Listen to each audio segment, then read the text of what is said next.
Hello everybody and welcome to another stream. Today we are going to be playing some more Star Citizen and doing some more exploring around the verse and stuff like that. And yeah, so we did this yesterday. Saw a lot of stuff I hadn't seen before because I haven't really been playing the game at all. So still some more things to explore and have a look at. So let's continue with that.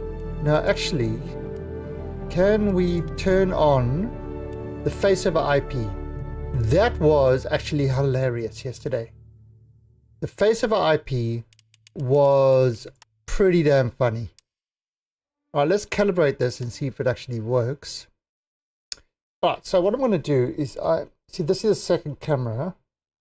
You see the camera on my actual PC. There we go.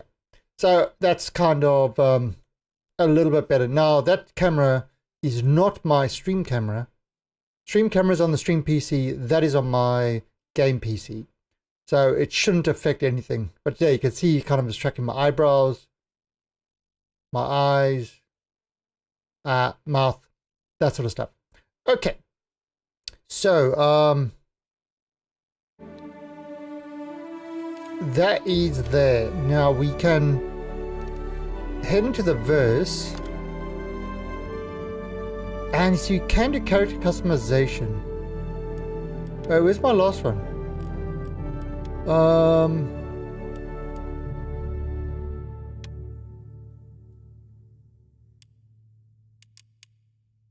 Oh, there we go.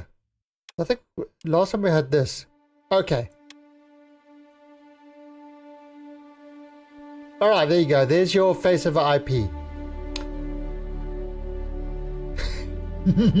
Oh, seriously, this I can actually... Why did I recognize it when my eyes are open? This is... Yeah. This just makes me chuckle every single time. It is awesome. Yeah, it's kind of... I don't know if it's having serious problems tracking it.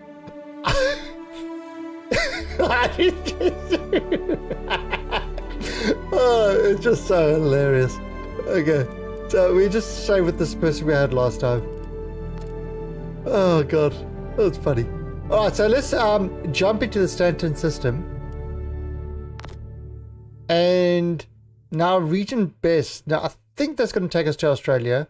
We could choose to go which one, but I'll just take the best one, which is probably going to be ping-wise Australia for me. Of course, I am in Thailand, so wherever I go, the ping's going to be massively high. So that's not a... no, that's kind of the issue. All right, now, if you notice in that blue blob, that is the Toby, which is the eye tracking in that. Now, hopefully that will be implemented sooner than later. I hope it's in for Squadron 42.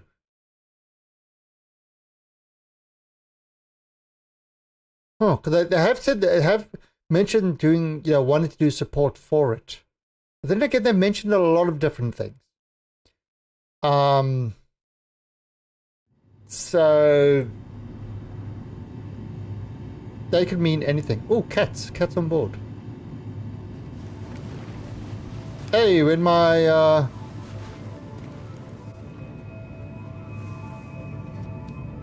no, so let's have a look. Where are we? Okay, right. The head tracking's not there. It's only there when I'm actually sitting. So let's have a look at me. Hello. All right.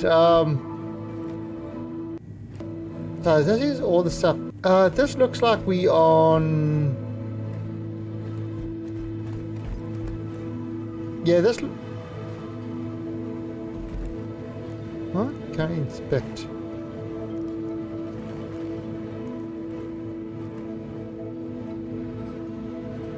Soothes skin, restores movement, eases congestion, fatigue.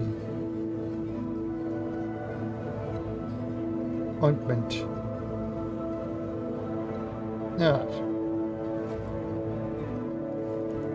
Oh, no, I don't put. I was inspecting, not carrying.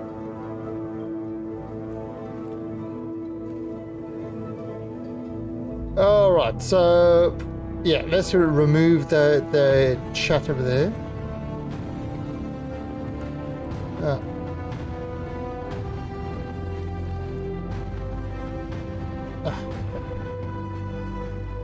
But I think this looks like we could be on...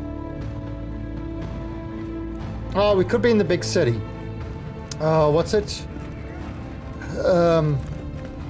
Corellia? No. What's it called again? Arcorp? Arcorp.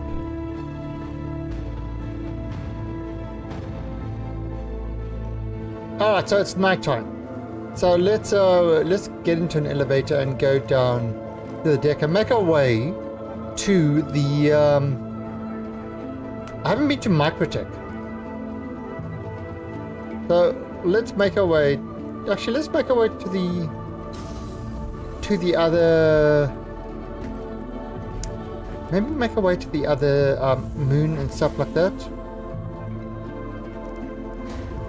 Definitely not a.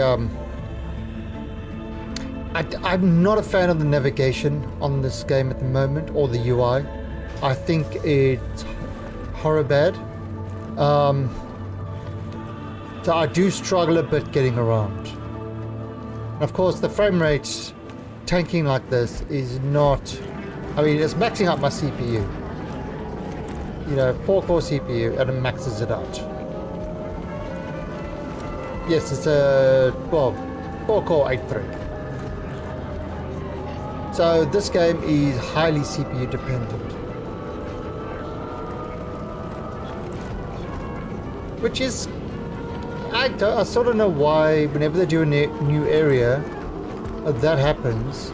I mean, surely they should be offloading graphical stuff to the GPU. I mean, isn't that in the process of development? But I'm not I'm not a developer of this game, so.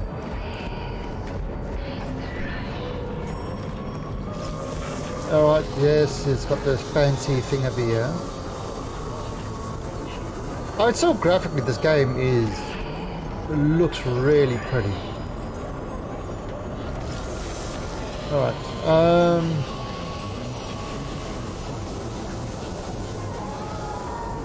alright, so where are we going? But actually, what's going to be interesting is Cyber. What's that game? The CD Projekt, the Cyber 2077 or something like that. Cyberpunk 2077.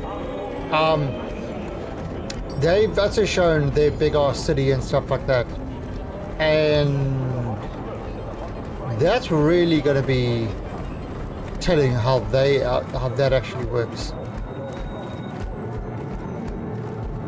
And yeah, it's and before they're faking the load, you know, they're faking the stuff, and if it looks real, I don't give a shit. You know, the elevators don't move and it fakes it as a loading screen. Don't give a shit. Hey Void, how's it going? So I've just started now, and I started back in the main city. I was going to go exploring some of the other moons and things like that.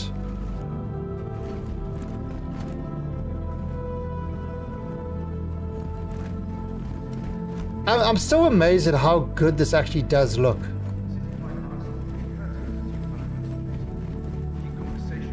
I mean, if there's anything you want to see on that, just let me know, because I'm at the moment just exploring around. I haven't played this game for like 6 months at least. So it's you know, I'm trying to refamiliarize myself with all this stuff, and then I won't play it for another 6 months. I don't know. It's like one of these things.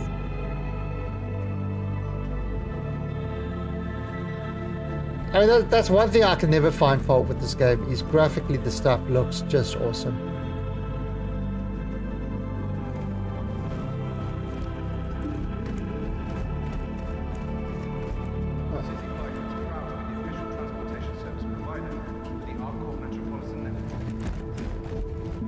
Yeah, there you go. That's actually...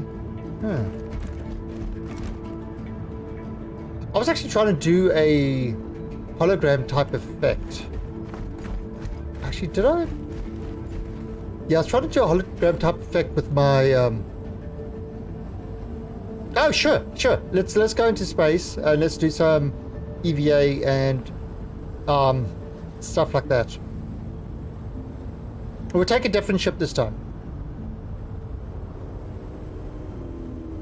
Yeah, alright, yeah, absolutely. We'll go to a rest stop. We'll go to a rest stop or truck stop or whatever it's called. I think a rest stop. We'll look at a comm satellite. Actually, where is that? Where's that? Oops. Wait, I'm just trying. There, wait. Is this it? There you go. See, I was playing with trying to get a test hologram going. So this is me as a hologram in OBS. I was playing around with some effects, trying to get that going.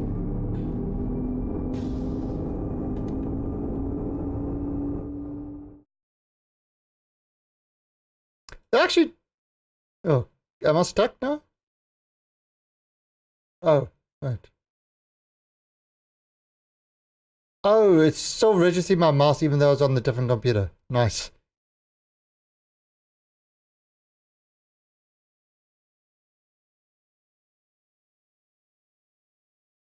It's always nighttime over here whenever I'm here. Oh God, what's happening? What was that?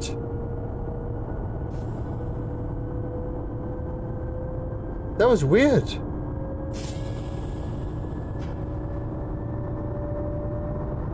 Alright, I'm back. Yeah. That was weird. The screen didn't switch properly.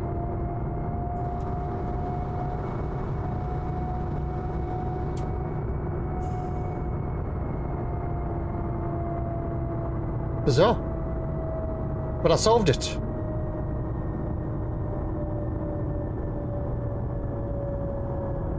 This is why, as a streamer, it's important to have your stream open at the same time as you playing.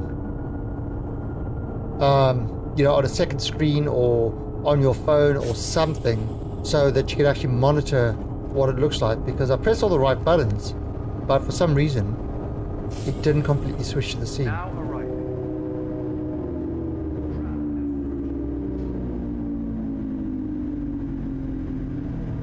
So when you see streamers with zero watchers, it's like, have they even got their own stream open? I don't think so.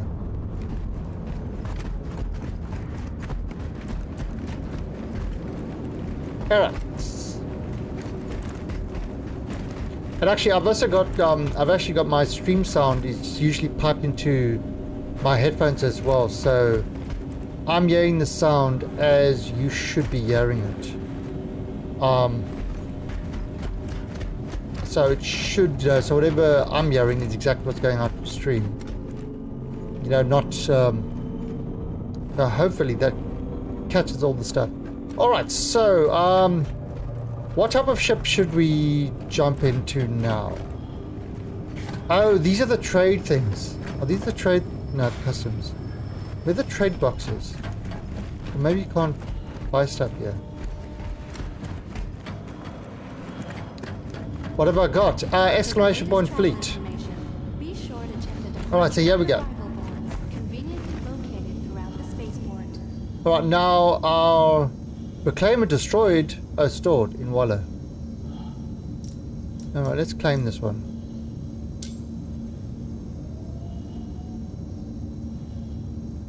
Alright, so file a claim. Because remember, we jumped out of it.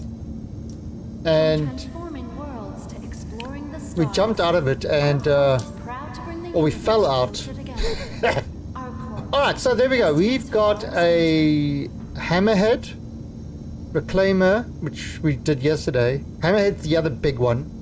Saber Raven. We've got two Saber Ravens actually, which are fighters. I don't actually own a Hornet F7C. I don't own any Hornets. I've got a normal Hornet and a Super Hornet. Don't own those.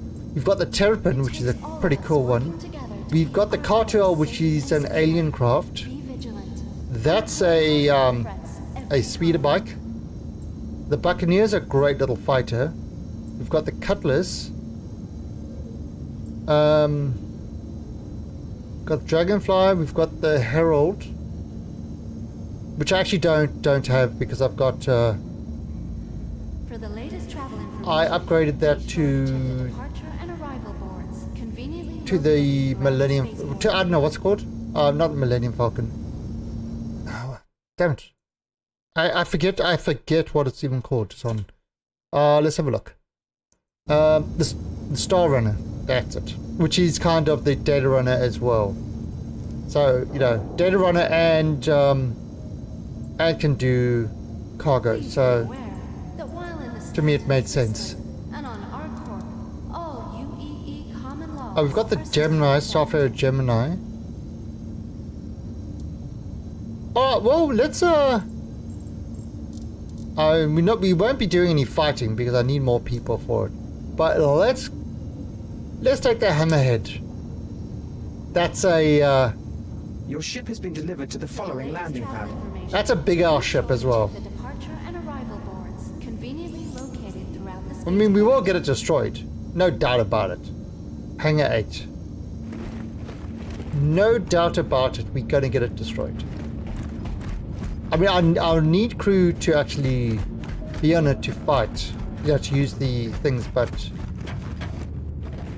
so I won't actually have any power on it. Alright, so... Hangar 6 to 10. Alright, so we've got to go to Hangar 8. Alright, this time I'm looking at the ground. When really it should be above. See, it should be up there. It should be above or on the elevator doors. On the ground, kind of. Yeah, I don't know. I think that's silly design, but anyway. I'm just a player. I'm not a games designer. So my opinion doesn't matter, apparently. It takes all of us working together to keep ArcCorp safe. Reach and for the secure. stars. Be vigilant and report possible All the threats advertising. ahead of time. Oh no, I've got my joystick and that plugged in, but I haven't actually set up my joystick, so I'm still doing with mouse and keyboard. Oh, Void, yeah, you see, I have got, okay, I do have a organization, but I haven't been pushing the organization or even worrying about what organizations I'm in because, honestly, at this point, it doesn't matter. There's, like I said, there's no game. Alright, so this is the Hammerhead, which is a corvette.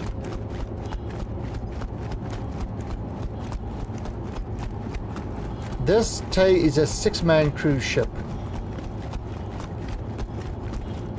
See, that's one of the turrets. I mean, that's one turret.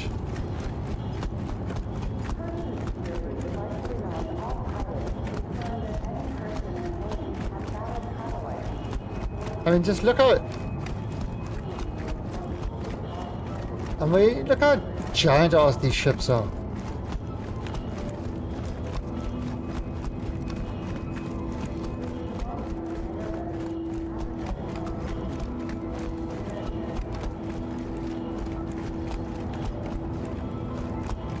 And see, there's the where the crew sits,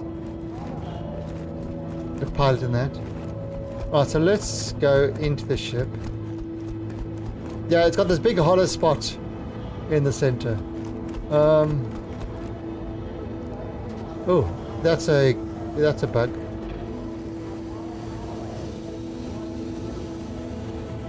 There you go. There's the.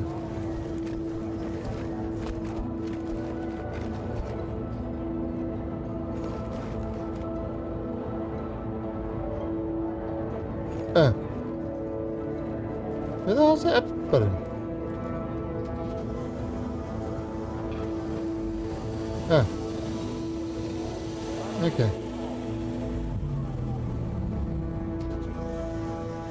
So, yeah, definitely, I mean, I've got some big ass ships, so I would definitely be, you know, be needing crew and stuff like that. 100% will be needing it. I mean, look at the size of the ship. I mean, over here you've got, so that's one turret over there. You've got a turret over there. You've got another turret down there. You're gonna need co-pilots. You're gonna. Oh right, yeah. You see, I mean, you know, so Troik or Mike Rod now, he did like a call to sort of, you know, he does his like his Star Citizen show, and one of the questions was, should Star Citizen cater more for single players? And I was like, I know I need a lot of crew for my ship and stuff like that, but I still don't think the game should cater for single, you know, should go, it's got enough single player stuff already. They don't need to go overboard with, you know, making a single player able to do everything in the game. You know, you want a multiplayer game to be a multiplayer game. And apparently lots of people didn't like me saying that. Oh wait. Oh no, that's the Ella. Whoops.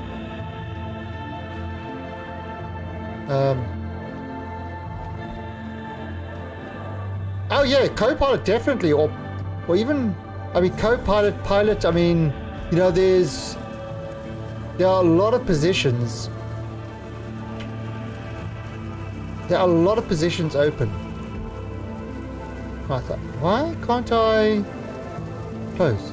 There we go. Now, where's the bridge? Oh, this is the bridge. Don't. Where's the button there? Oh, this is the. Yeah, this is taking me to the bridge.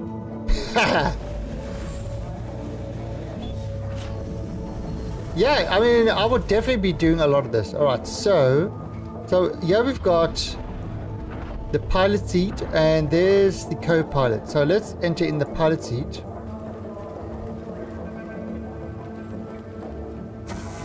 Oh, it's a nice bridge. You've actually got a lot of visibility. You saw with the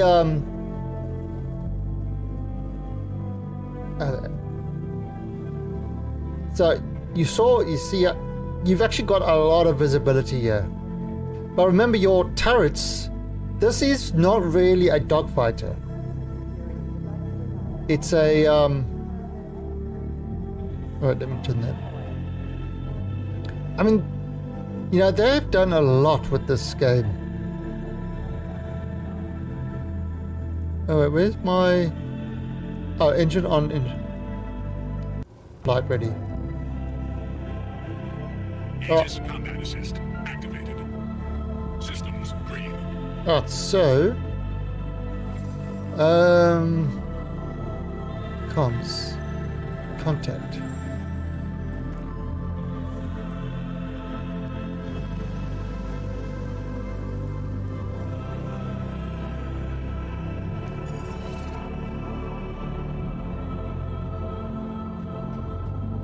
So that's the ship.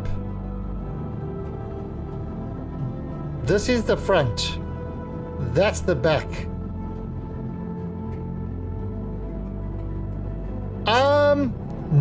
No, it's not. It can try. When we get into space, we'll have a walk around and we'll go EVA and look at it and that sort of stuff. It's not really much of a transport. Maybe a small amount of cargo, but this thing is. The way to describe the ship, it's a battle platform.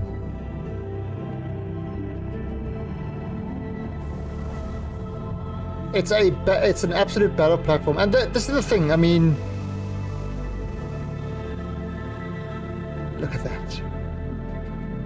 Just look at this thing.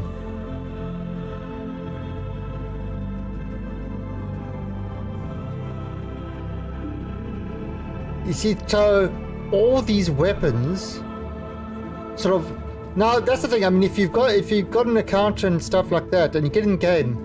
I'll spawn the ship and let you fly it. It's still an alpha. You know, it's the worst thing that happens is you destroy it, and it will take me 15 minutes to claim it back.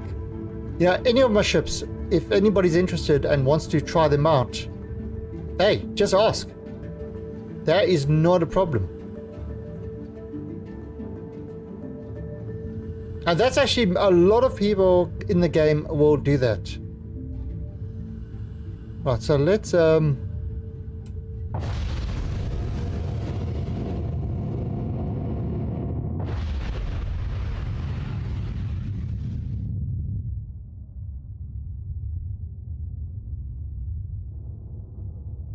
look at that.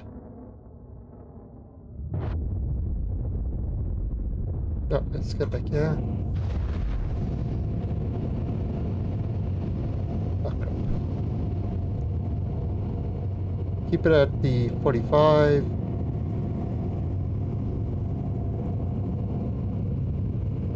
Okay.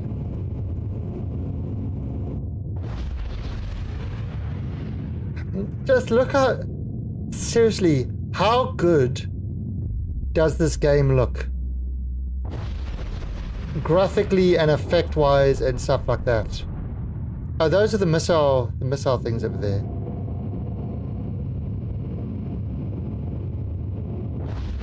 I mean, look at all the detail in this ship. I mean, we'll get into when we get to space. Oh, that's the... Remember, I said, oh, that's the airlock. That airlock was to that door over there at the front.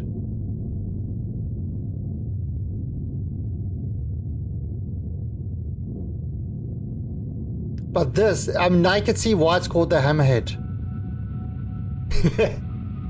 But there you've got, so I mean the turrets poke out and go in like almost a full 360. So if anybody comes near the ship, you've got 1, 2, 3, 4, 5, 6 turrets of, I think it's size 4 times size 4 weapons. That will absolutely take apart anything below Corvette class. And you can almost get all 6 to bear on a target at the same time. That's how crazy it is. That is how crazy this shit is. So this thing is kind of, you know, you're doing a transport of stuff, and this thing is there to provide covering fire. Fighters, people do not want to get close to this thing. And it's Corvette class, so a little fighter's going to do very little to it. Other capitals might try to shoot it with torpedoes, but I mean, this thing will just shoot down the torpedoes. So this is definitely what they call a heavy fighter. I mean, it's a weapons platform essentially. Oh, the sun's coming up. But seriously, that you look at that.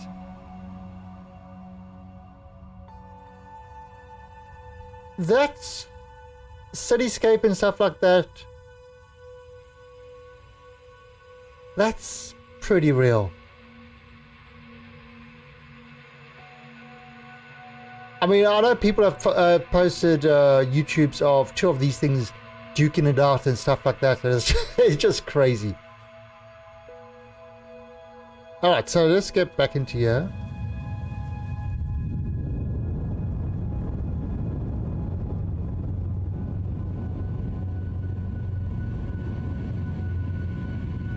Alright, so now let's see if we can go to if we can warp to somewhere.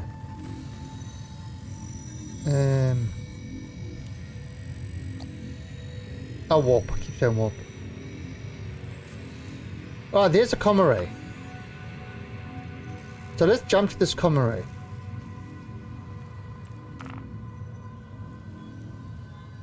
And we can, jump to the Comaray, and then we can go exploring in space, with EVA and stuff like that.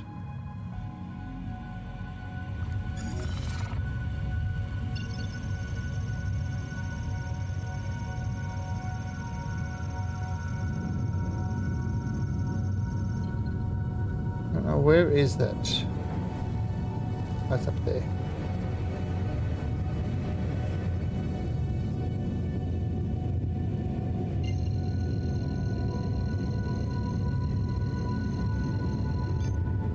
Okay.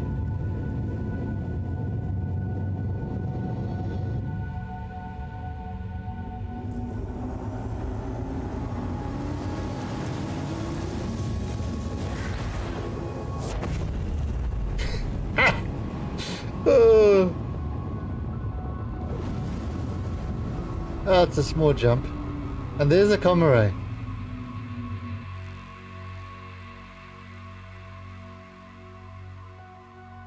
Alright, so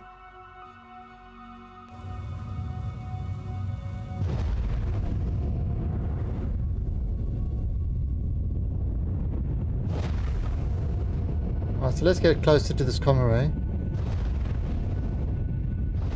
Yeah, I mean, like I said, it's, don't expect too much. I mean, right now, we are away from the city, so I'm back up to 60 frames a second. But don't expect this to be a game that can be your daily driver, so to speak. Yeah, just fair warning. But some people you can spend hours and hours in this game finding new stuff and things like that. But I just say that because a lot of people come in and they think, hey, it's a game I can play straight away. Some people can spend hours playing it, but it's not that type of game. Alright, so there are people on there. Now, how do I target them?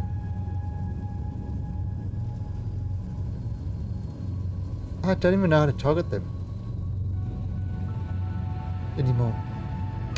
I'm so used to using my joystick, I've got no idea.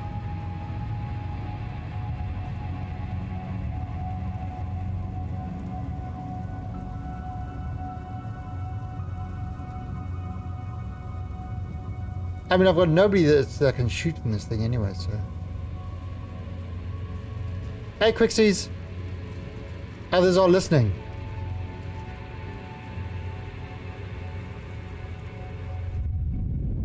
Oh no, not the others!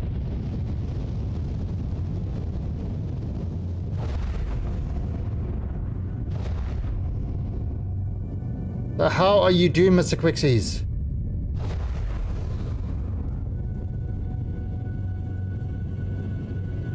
Alright, so we are going to stop our ship here.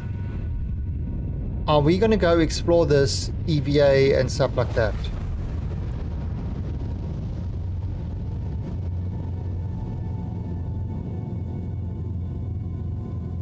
Oh wait, Quixies, I've got something for you.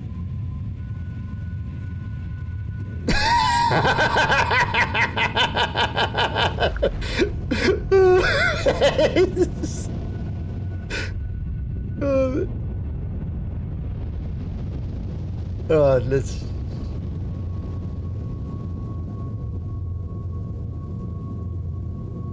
Okay, stopped.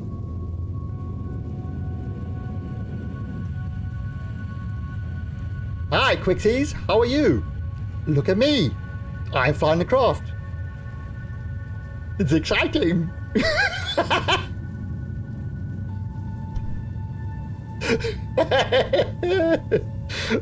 Alright. So let's go do some EVA and stuff like that. Alright, so let's have a tour around the ship first of all.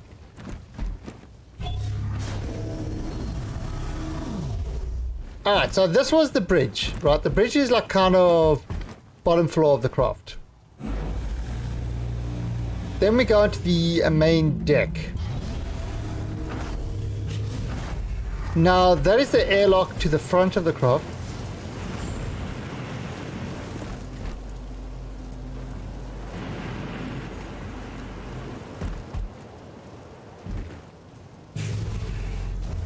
Oh, no, that's the... Is somebody shooting?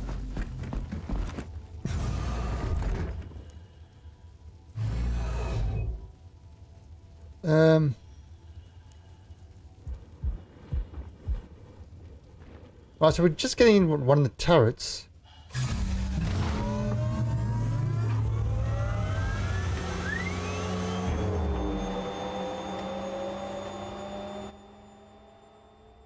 So you see, okay, so you see how the turrets... Alright, so you see how the turrets moved itself way out. So we in that turret. See that normal turret, it sits in there. But when you get into a firing position, it moves itself out like that.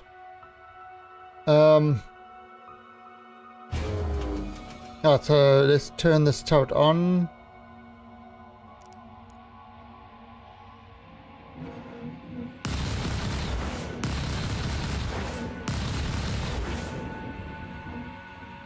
So you can see kind of, you've got a pretty good, so that's the ship, that's the front, so you kind of got, you know, a pretty good range of motion with the turrets.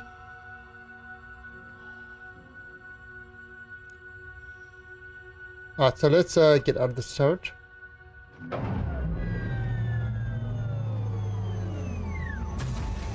Hey, Devikin. We are just taking a walk around the Hammerhead, and then we're going to go some EVA to the asteroid. I mean, to the comms array. So you've got the same turret on the other side. Then that's that open area. This will take you out to the outside. Now if you come around here, that's to the second turret. That's to the top turret. This would be your captain's quarters. You know, with the desk, bedroom. Where's the and shower and toilet. All right, then.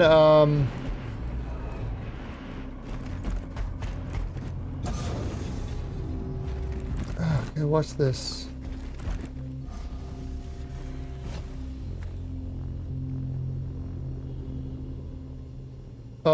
Maybe this is computer room or something? Maintenance?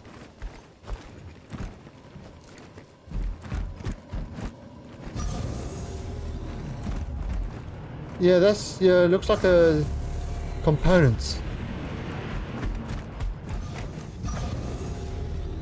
This would be the crew quarters. Now with their own bathroom area.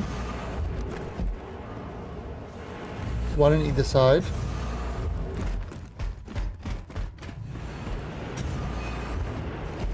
Okay. And Mr. Evil Rays. The evil is spreading! Exclamation point defend. Exclamation point defend to defend us from the evil of Mr. Rays and his evil railroads that take all the loot. How was your Factorio, Mr. Evil Rays? Ah, and this is kind of the cargo area. Just wanted to do that before hit the sack. Well, I would rather go to bed instead of hitting it, because hitting it would be unproductive. Yep. Just on my normal time. So this is kind of the... Yeah, this is sort of the cargo area sort of thing of the ship. But a great stress relief. That's true, Quixie. That's true. So, I mean, if you...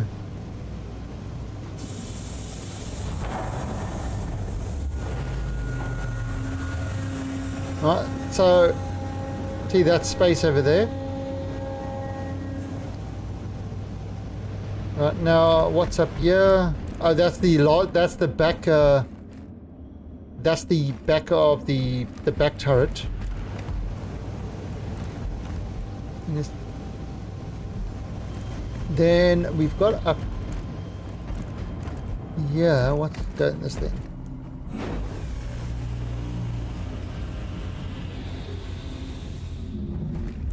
Okay, so this is sort of the cargo view. Or airlock view, and I think there's the mess hall is on this level as well. Yep, here's the mess hall. So it's kind of like almost 3 decks. You know, the bridge is on a deck below. The mess hall is on the deck above.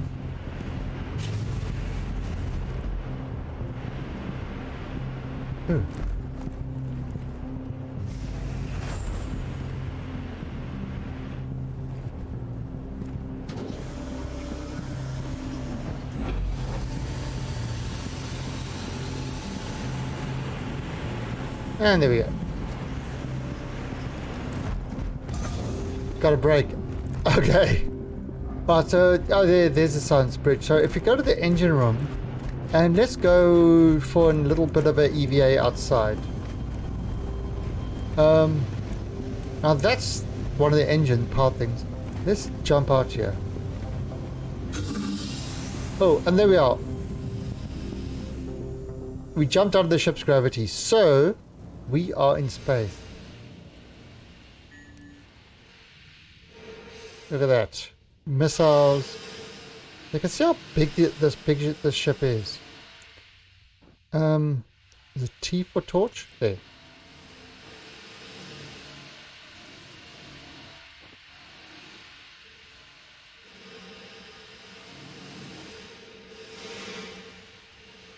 I mean, look at this thing. I mean, look at the size of these guns.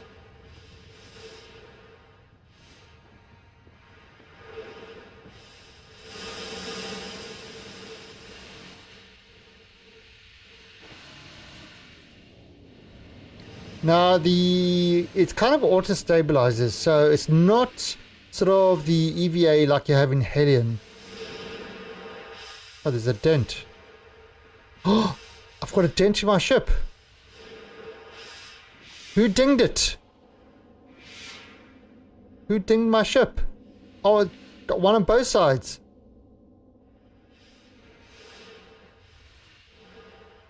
Okay, later, Quixies.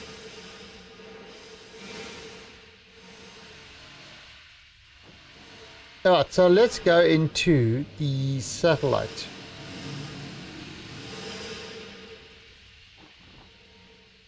And we're going to first person view.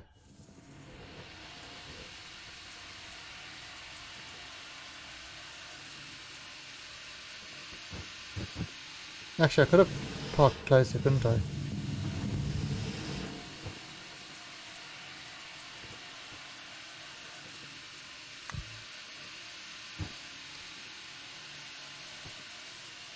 Yeah, I definitely could have parked closer.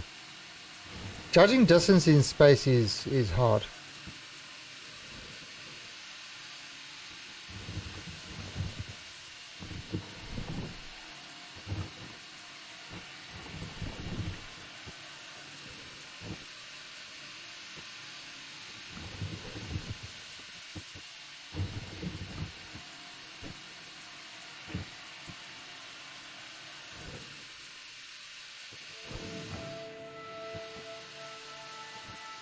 Oh, I've got no bullets. What the hell? How can I have no bullets?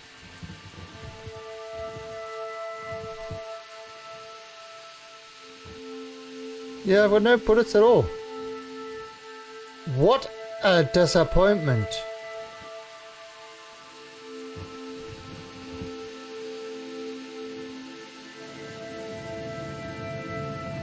Oh, well, it's a good place to it's a good place to make your ice cream.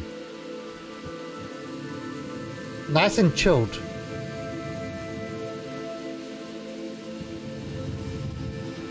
Go, it's a half a kilometer away. Yeah, no worries. So we left the ship.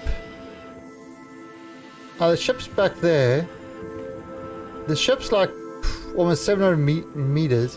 And we're heading towards the satellite. Let's turn the light on.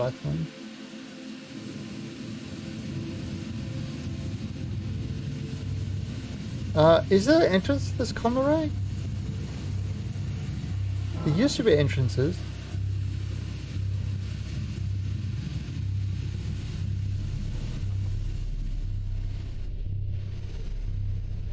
Oh no, like, I mean, they've done things like if you come too close, look how it's sort of your legs lift up. You know, so the ragdoll is kind of... Well, that didn't work too well, did it?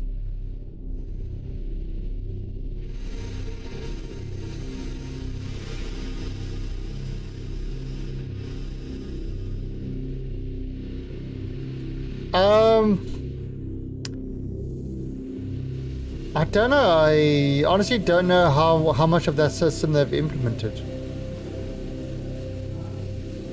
I think long enough that you don't need to worry about it. It's not... Yeah, and there's usually stuff that you can find, boxes and things like that. I mean, like I said, the EVA, in my mind, the EVA is not as good as something like Hellion. Hellion's EVA is awesome. It really feels like you're in space. This is push W to go forward. Now, there is probably decoupled.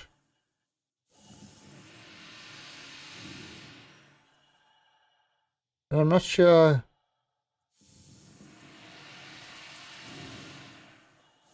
Okay. Probably one of the key press. I'm not sure what the combination is. Decoupled is kind of... So when you like going, Hellion. Helllion. Basically... let me just find on Steam. It's a game in early access. And in my mind... this is a space kind of survival, a space survival type game. It's in a single solar system. They've tried to get stuff as real as possible, you know, so the technology isn't kind of that far away. The ship's got the same sort of thing where you've got your localized physics grid in the ships and stuff like that.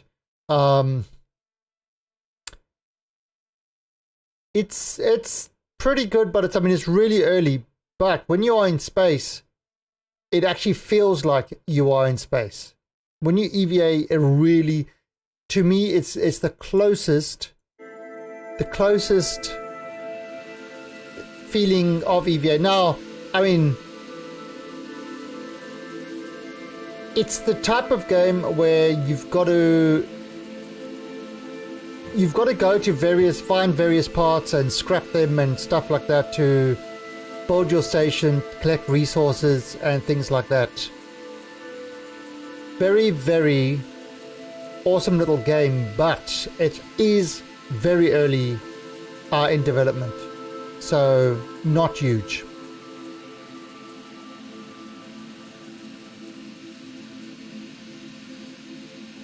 No, there's no wild card involved in it at all.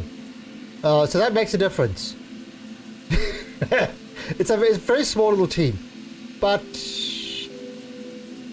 yeah, no, not really like that, because you can't build anything.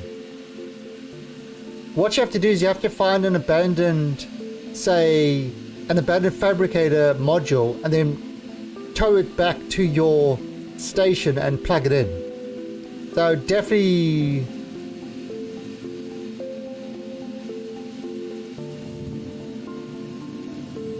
so yeah, so this is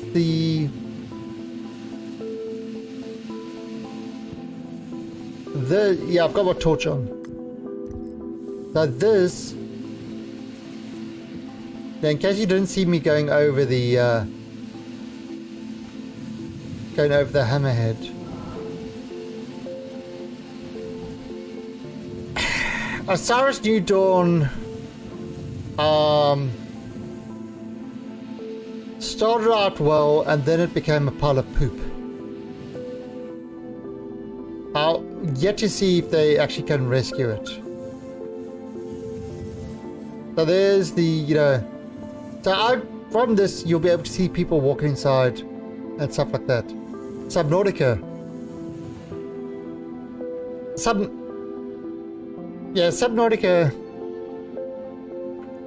Yeah, well, Dovahkiin, I mean, like I said, it was awesome at the beginning.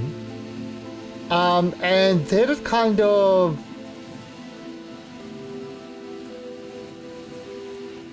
I don't know what they did after that, but it really turned it into crap after that.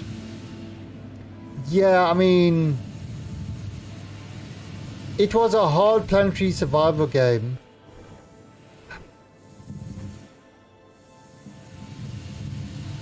Yeah, we'll see if they can rescue it.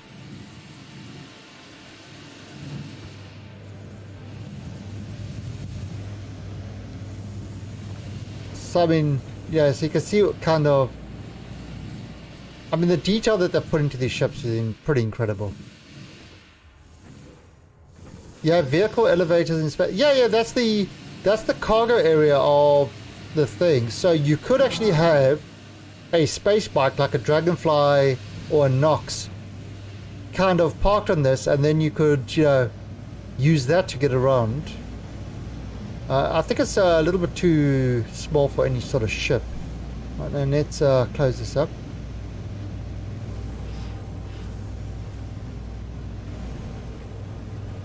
Right. Go up. Alright, so now we are...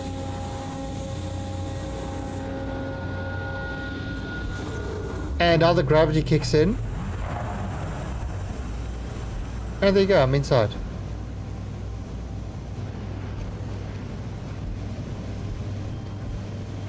So yeah, you've got like a very small little sort of cargo area on the ship, so you really can't do a lot of cargo. Oh, let me turn my light on. And how do you holster the gun again? Oh, that's that.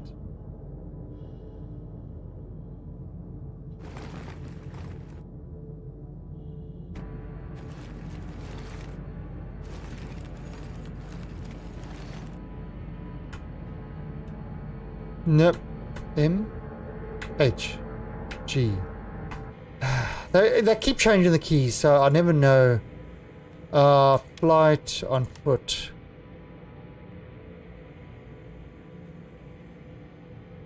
Prone, free look. Transaction. Holster. R.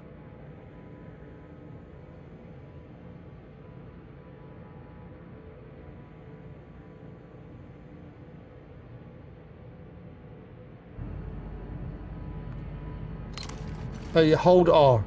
Oh god, that is terrible. R and reload. Hold or tap. Oh, that is definitely going to be a terrible, terrible combination. That is... Yeah, that is a horrible combination to do that. Because sometimes when you need to reload, you're like hitting R, holding it, trying to reload, and it puts your gun away. So yeah, it's they're constantly playing with these key presses and that, and it's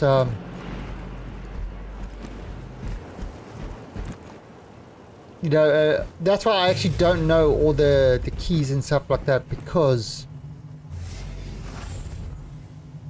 it's just not nice. Right, so let's see if we can take this ship.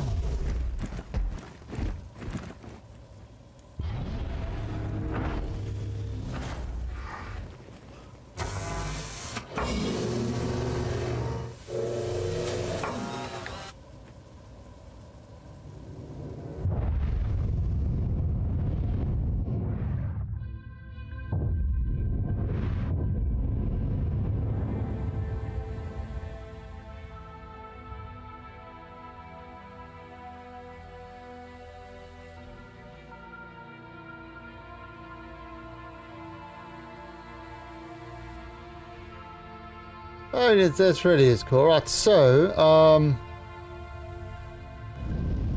now let's see. We are going to head towards... Alright, so, where we... pressing M. F2. Okay, so, yesterday we went to Walla. I see, why is this shit coming up all the time? Let's try, or should we try? Now, are these rest stops here? I don't know where the rest stops are anymore.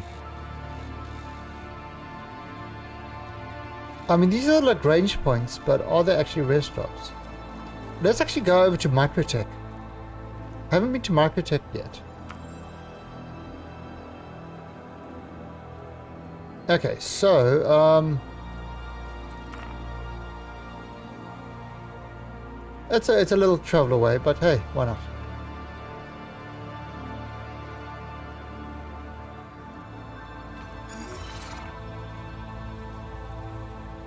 Microtech is it not?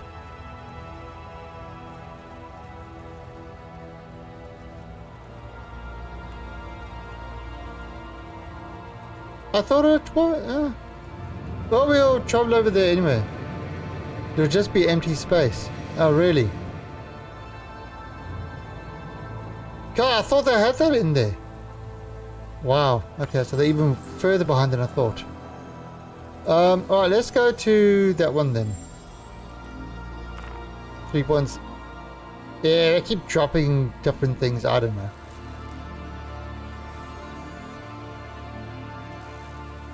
Okay, so, well, let's go to Delamar then. Lorville.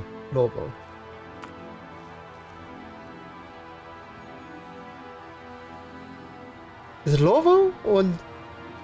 we could go to Hurston, which is... Yeah, let's go to Hurston, it's closer.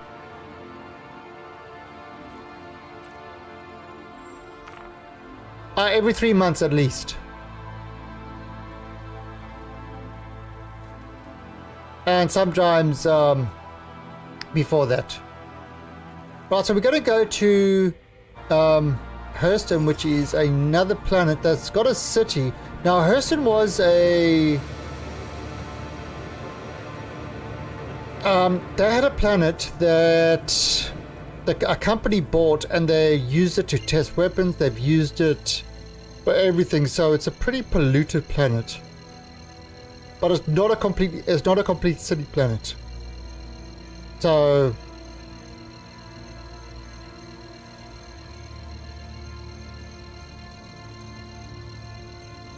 we're just at ArcCorp. We're just at ArcCorp.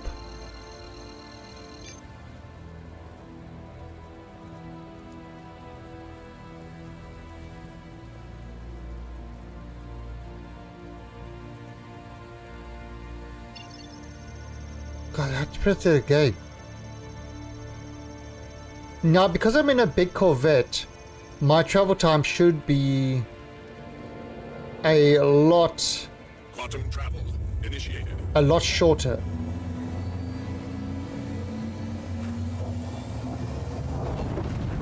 And there we go.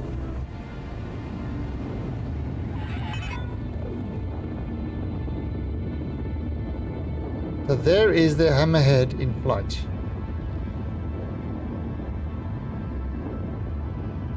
You can see me sitting over there.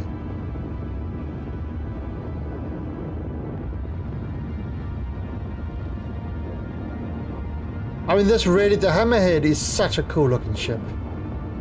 Absolutely love the look of the ship. But I did pick up a $25 upgrade from this ship to the Polaris, which is... I think the Polaris is a more versatile ship. With the Polaris, you can actually carry another fighter on the ship. It's got a hangar bay. It's got a hangar on it. But it's not out in game yet.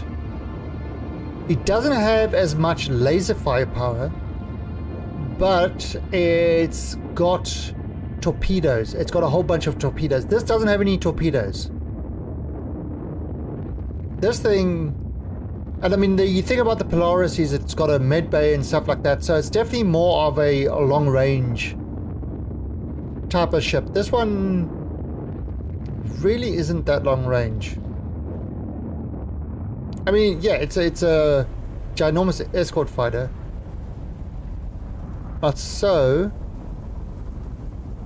4 million kilometers. Now, the interesting thing about this, okay, so one thing that they've done in this game is built on Lumberyard, which is, you know, a version of CryEngine that Amazon bought and have integrated into all of their Amazon systems. So it's running on the Amazon servers and stuff like that. So it's done with that. Now, what you're seeing there, 11 million kilometers. That is actually the size of the map. This is not a loading screen. Now, the way Elite does this is when you go into Super Cruise, what Elite calls it, is you jump into another instance. You load yourself into another instance, and then you travel in that instance, so you're not in real space. If it's another player is flying, they will see my ship be streaking across.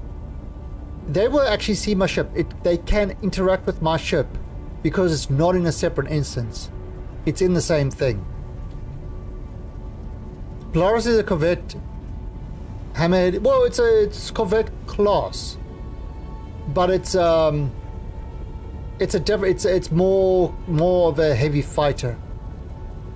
This is more of a anti-fighter platform. The Polaris is an anti-Corvette or anti-capital platform. You know, an anti-capital strike ship. That is what the Polaris is. This is more of an anti-fighter platform than a... This is not really meant to go up against other capitals. The Hammerhead.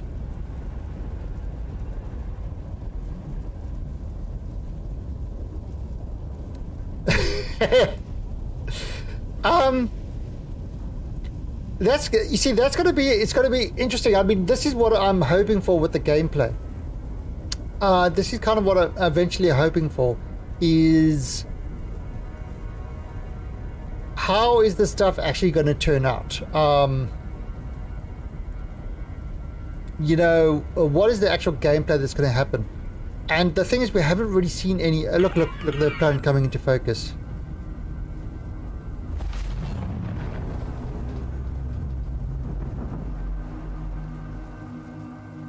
Quantum travel complete. Right, so here we are above Hurston. Hey, Diabolus. Yeah, Diabolus, this is a... it's a new demo that's just come out.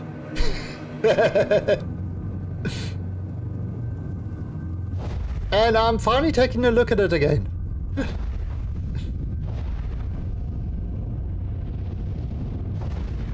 I still absolutely hate this interface. I despise this whole quantum travel thing, or the way that works. I still think it's absolutely horrible. But I did hear an interesting tidbit, is that they are reworking the interface completely for Squadron 42. And once that's all finished, then it will be, you know, pulled into the PU. Which doesn't actually make any sense at all to me. That makes no sense at all. You would want to put the interface in the PU to get people's feedback on it. And then put it into Squadron 42. That makes sense. To do it in Squadron 42 and then pull it down into this game makes zero sense at all. They don't want feedback. Well, that's, yeah, that's a large part of the game is that.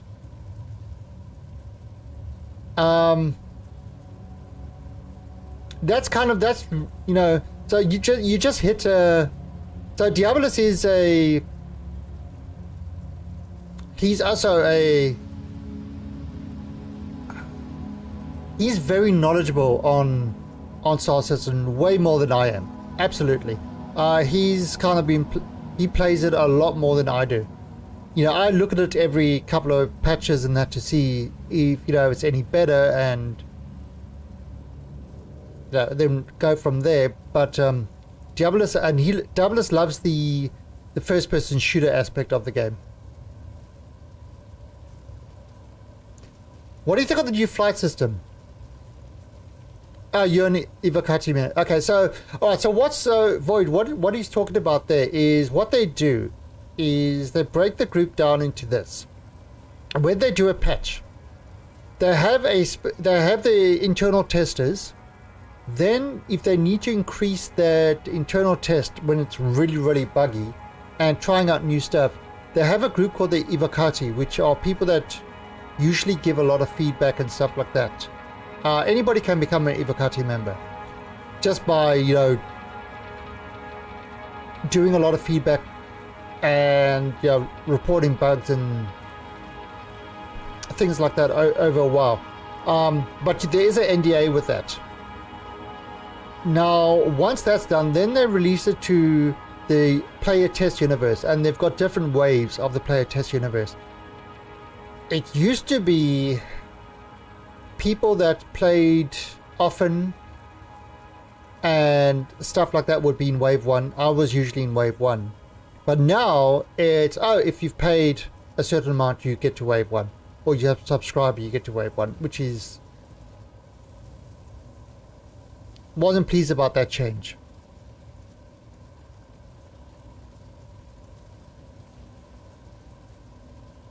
The NDA, yeah.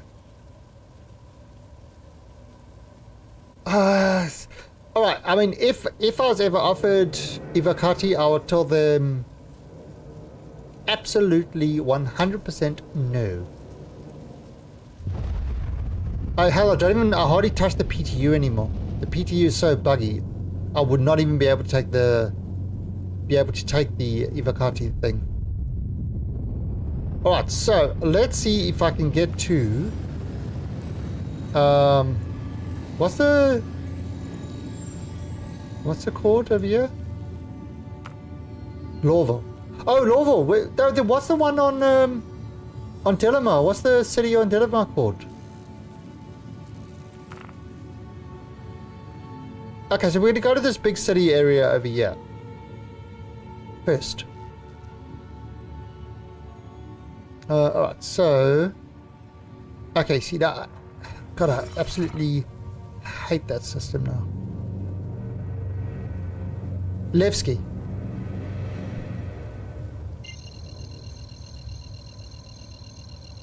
Alright, so we're going to go to this other city area. Oh god, Diablos, trying to find the landing spot on...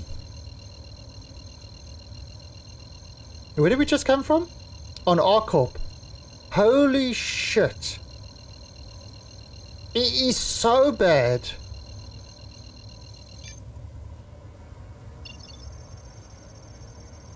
And that was horror bad. It is just, I mean, the navigation on this game is absolutely terrible. Quantum travel initiated. Yeah, the fact that you have to do that, why can't you just have a HUD? You mark the target, why can't you have a thing on the HUD? You know, it's like, it makes no logical sense at all.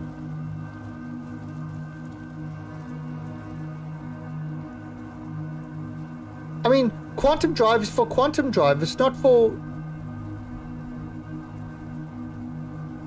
I don't know, I just don't understand some of the decisions that they do. And I mean, just this whole UI is terrible. Alright, so that is Lorville. That is one of the buildings on Lorville there. Looks like it's a cloudy day today.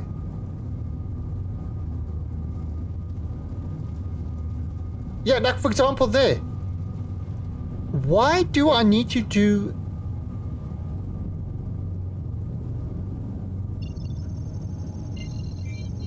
Why do I need to do this in order to find out where... Now, which one is it?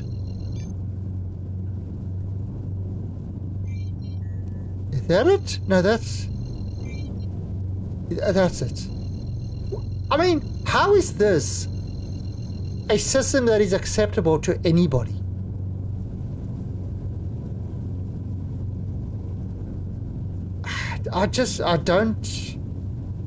You know, this is shit that I'm just not... I see, like... That's... It should have it over there. It's, I don't know, it's just...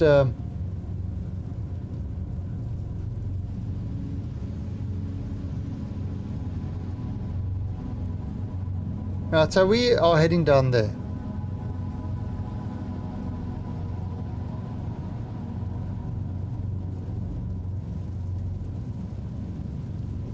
It looks a lot nicer from a distance now in 3.5. There, yeah, okay, so we can start seeing the city coming into focus there.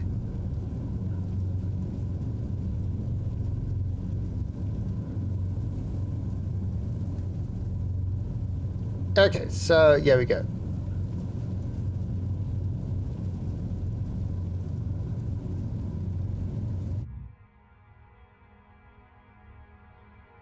So look at that. You see, it's not a completely city planet. It's got mountains. There's water. There are different biomes on this planet. And there you've got a big city there with a massive building. But this is a fairly polluted planet.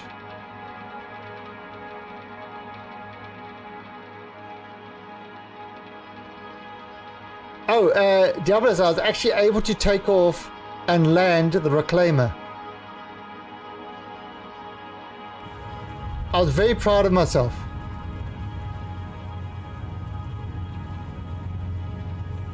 Oh, and the other thing is...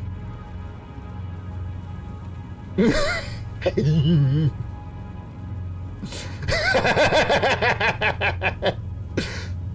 do I think of the new flight model?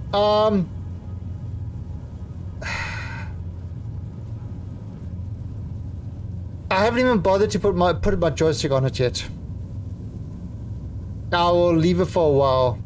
I'm actually using a mouse and keyboard and and disliking it. It's... yeah, I don't know. I'm not, like I said, I'm using a mouse and keyboard. Usually I use a joystick. So I honestly couldn't tell you what the difference is. It's a scroll thing, and I mean, the UI is just so bad. I don't even know what's good or what's bad on it. And of course, the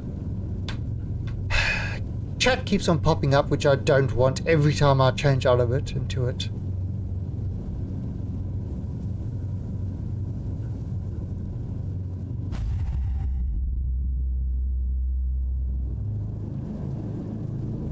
See, now I pressed.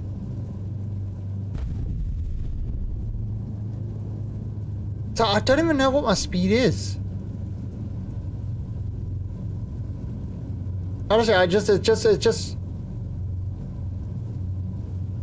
Dovahkiin every time. Okay, so you go there, you come back, and the chat pops up again, or there you go, there it is. See, it's back. So you have to hit F12 again, twice, to hide it.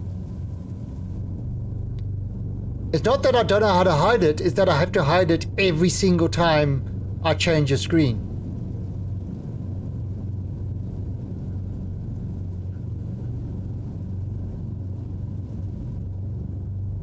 But the graphics are pretty, so that's important.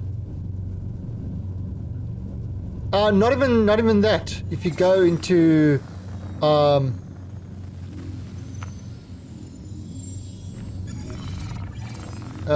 now it's probably going to pop up again. I know if you go into the comms panel, it pops up again. You don't need to go. Yeah, there's a lot of annoying things about this. All right, now I don't know. See, now, okay, so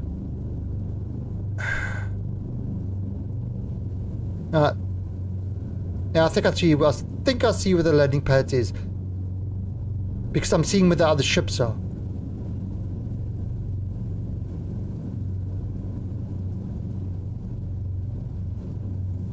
I'm tired of Bud Alpha. When is it not going to be an alpha?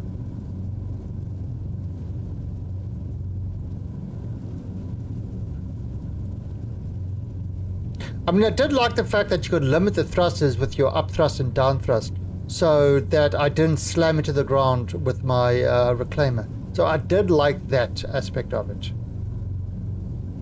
A thrust limiter is fine, but again, I don't normally play with the mouse and keyboard, so I'm not a mouse and keyboard person when it comes to flight sims. I like the joystick. But I haven't bothered reprogramming my joystick with all the new things, because it's probably going to change all over again. It's, you know, for the amount I play, it's too much effort.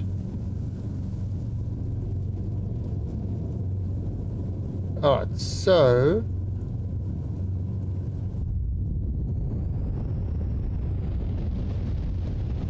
now let's see if I can communicate with them. Well, the one change that they did do was at least they put the stuff at the top. Holy crap.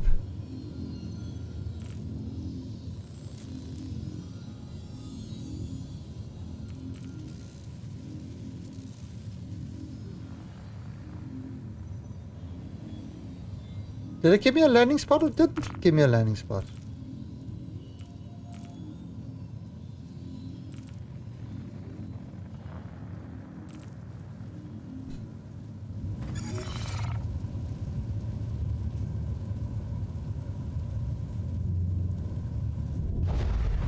Yeah, there we go.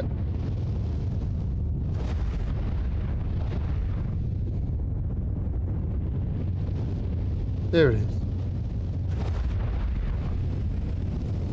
See, I see it upper left. Was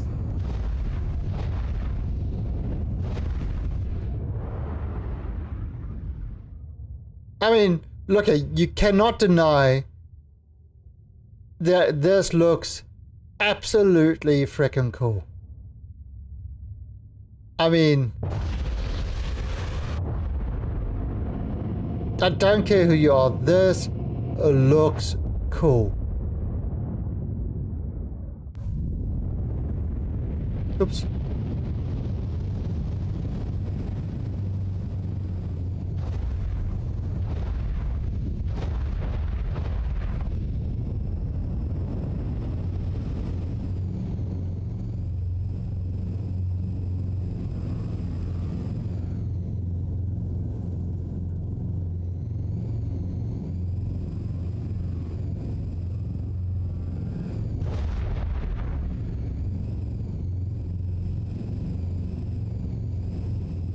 Alright, so put my landing gear out.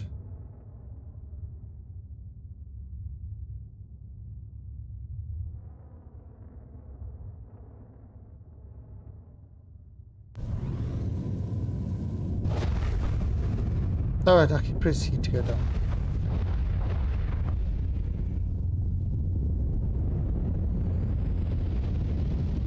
I can't.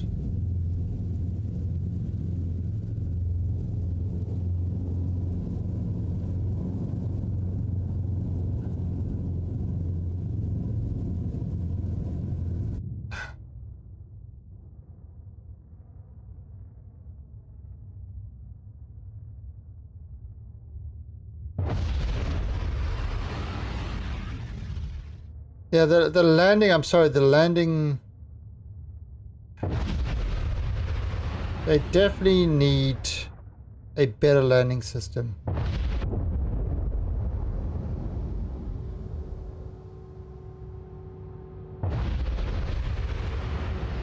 I'm sorry. Due to inactivity, we have been forced to assign your landing zone to another customer.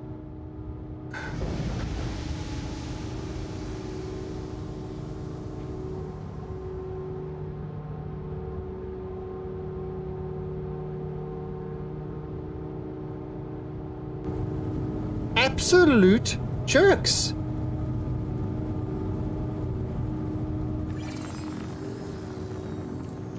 Every single time they do that. They did it on the other one as well.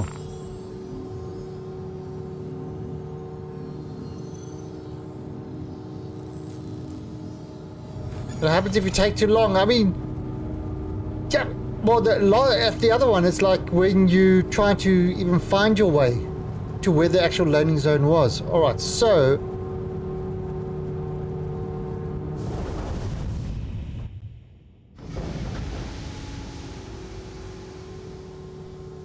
oh, okay, so it's there again. Gave me the exact same one. I think it gave me the same one. I don't know.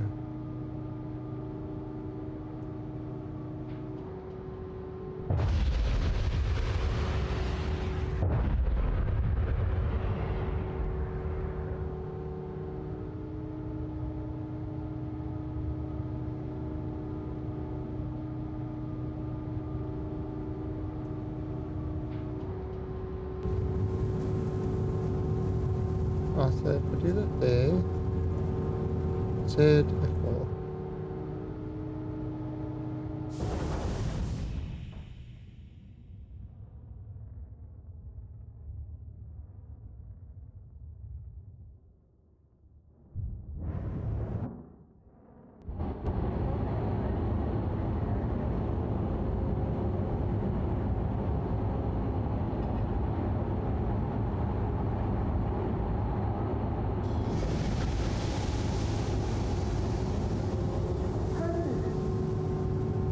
No, I don't know why it's like that.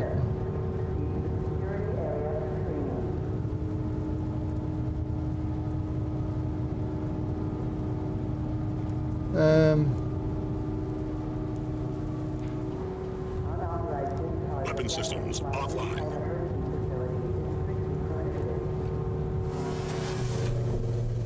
I would have bought an underground base like the space engineers.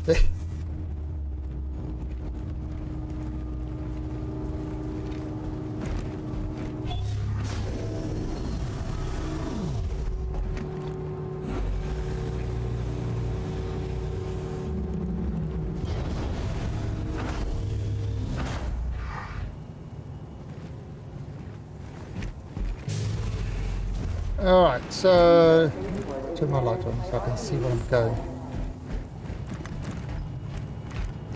And I could go out this way. Or let's take the let's take the large one.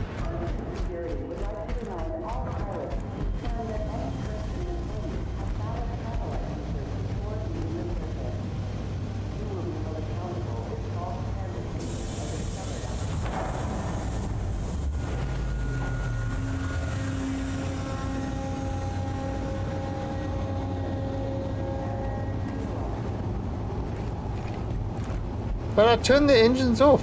I turned the power off. Why is it still doing that?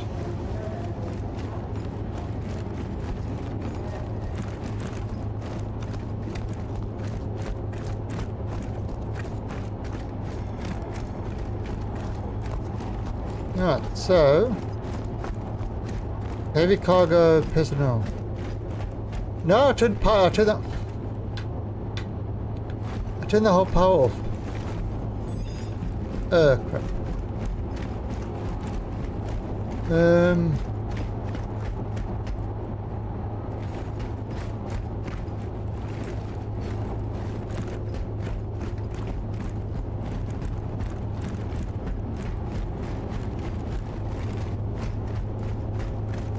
Trying to repair.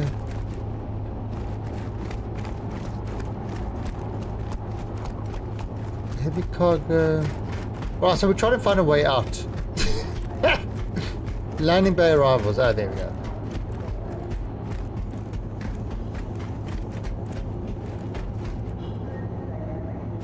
Hi, big boy.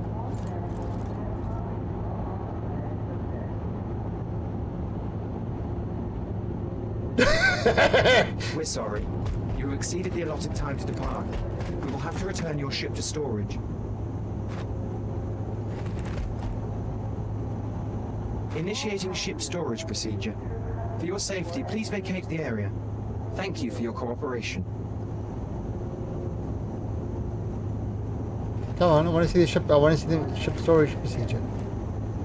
Probably just going to blow up. Initiating ship storage procedure. For your safety, please vacate the area. Thank you for your cooperation. Oh, it won't do it until I leave. How rude.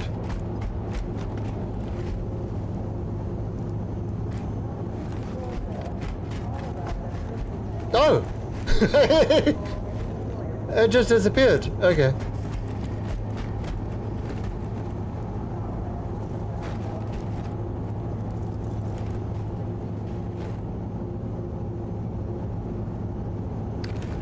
Hello.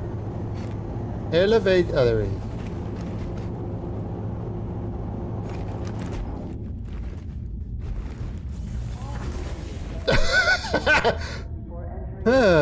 All right. Oh, actually, I haven't even seen the new district that they did. I walked right through the doors. What I don't understand is how they get the stuff working. It's all working, and then the next patch is all broken again. What are they doing? What are they doing that is screwing it up all the time? You think once you squash a bug, you've squashed a bug. I mean, are they completely rewriting the code every single time? For every single patch?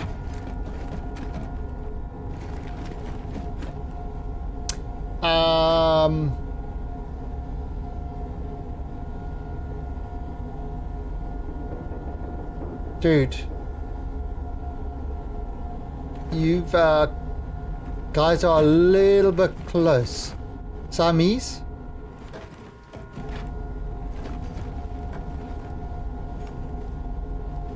Are you okay? A game called Lano Semi. Yeah, it's like, I mean, I'm a programmer, right? So I have done programming, and once you fix a bug, unless you rewrite the subsystem underneath it, that should work. There shouldn't be any real issue with it. So unless you're constantly rewriting subsystems and rewriting the same stuff over and over, it should work. You know, it shouldn't break all the time. Hey, Hot Ice. I mean, if it is, then there's something wrong with your code. Something severely wrong with the way you're doing stuff. This is, okay, so this is the M50. I used to have one of these. This used to be a little interceptor. The problem is they introduced racing and they forgot all about the interceptor part of this, and it became a racer. They reduced the guns, they reduced everything. This used to be one of my favorite ships to dogfight in, because you just could, it was so small, it was so hard to hit, it was so maneuverable. Wasn't as, you know, didn't have as big guns as other things, but it could do a lot of damage because, you know, you had the time. It was like a Stinger. Now they've made the guns even smaller, and it's just not the same anymore. So yeah, it's a very cool looking ship though. Alright, so again, this is a different city compared to the other one. You know, this is the spaceport. This is a highly polluted thing. That's a Constellation over there. That big ship in the back, and the one in the front is is that a Mustang?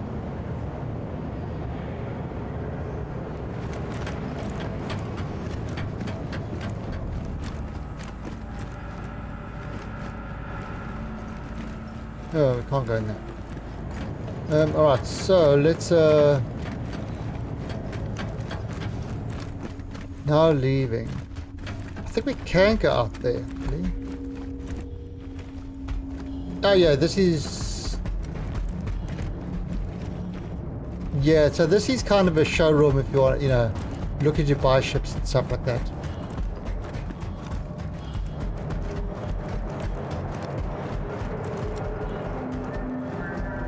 Yeah, so this is the Mustang, the new Mustang. Now you can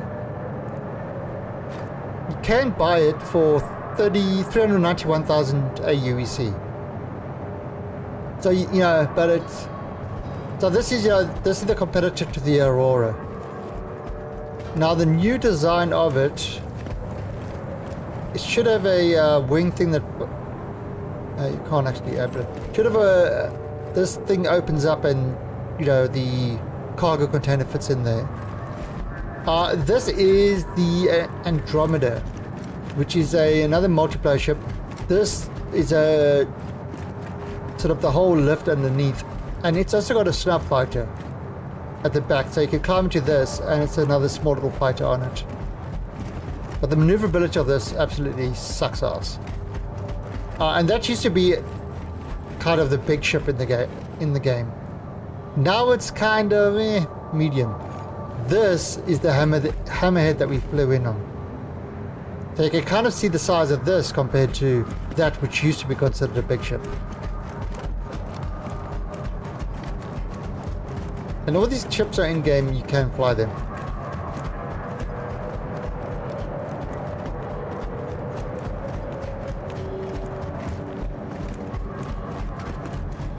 Oh, there's the Aurora. Yeah, this is the Razor. This is the competitor to the M50. It is flyable in game. You can see it's very much Formula 1 based. Again, very little firepower. Let's see. Alright, so this is this the... Yeah, this is the 85X. This is also a snub. It's not a just a two-seater. It's a two-seater ship. It's not, doesn't have a jump drive, so you can't go into. You can kind of go between planets with it, but you can't really go between solar systems with it. This is the Aurora. So this is the other starter ship. So this and the Mustang are the two starter ships. Yeah, it's pretty much the... So what it is you've got various companies. You've got various companies, and they've based the companies on kind of car sellers. So you kind of got the Origin, which is almost like the BMW luxury version. You've got the Miss, which is kind of industrial. Yeah, the big industrial ships. Like this is the Freelancer.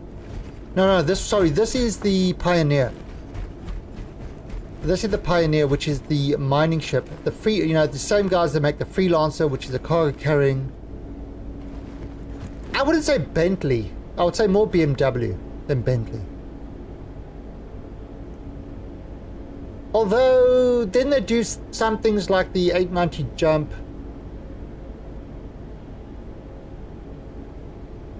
Yeah, it's yeah, Bentley's probably a better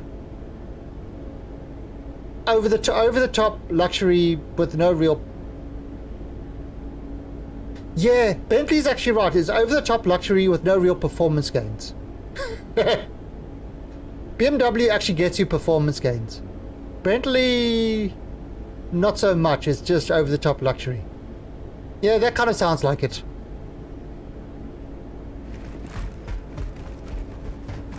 I mean, BMW is luxury, but it's a different type of luxury. It's a luxury in high quality stuff.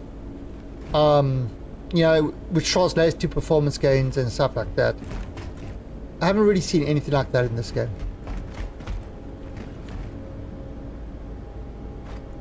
Alright, so this is the Aurora. Now the Aurora is kind of a utility vehicle as well. External cargo that fits on the back over there. It's got a few weapons. It's, so I mean that, and the Mustang is more kind of aggressive orientated. The Aurora is more utility orientated. Yeah, when I was riding a bike, what we used to call Volvos? Ovlovs. Because they're always in your rear view window. Rear view mirror. They were never in front of you, they were always behind you.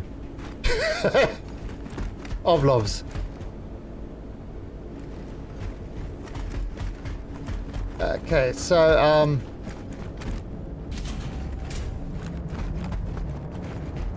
yeah, and this is the Origin as well. This was the Origin racer. But yeah, so it's kind of, they've got the various companies are kind of based, like the way the car companies are. Oh, this is the Star Runner. So this is what I dropped the Herald for. Is for the Star Runner. This kind of has, it's a little bit wider than the, it's a bit wider than the Andromeda, but not as long, I don't think. But it actually takes the same cargo as the Andromeda, and it's it's a data runner as well. This is not in game yet.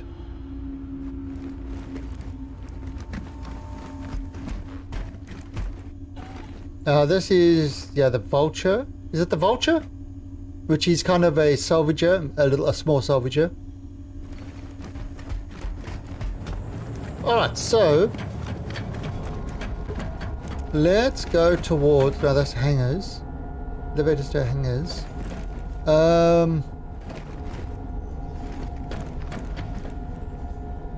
Hurston Transit. Okay. That's that way. So we've got to take the transit to the other parts of the city. We've got to take the train. Hurston Mass Transit. Right. So what they've done there is the city's so big that to get to various sections, they've actually got trains.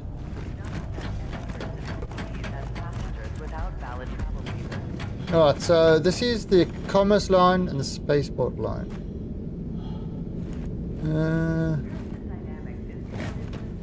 Okay, I can't remember this completely.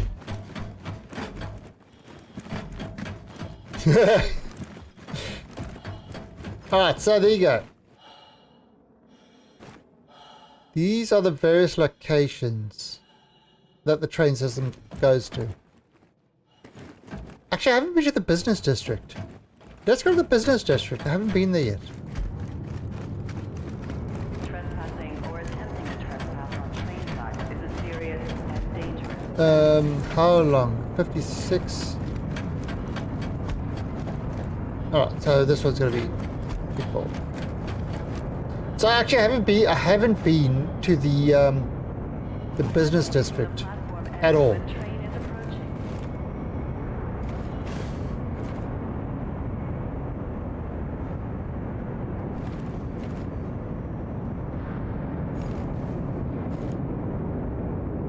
Be considerate to your fellow travelers.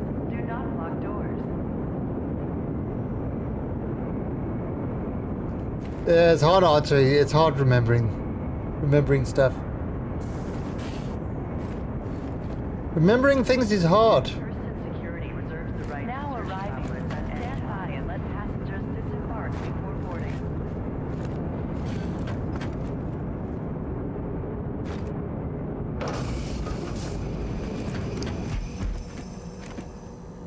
Step away from the platform edge when train is Oh, that's my shoulder. I was wondering who's behind me.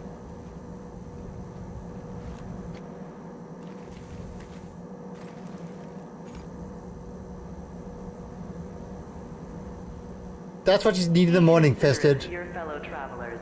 Do not lock doors. Wait, wait.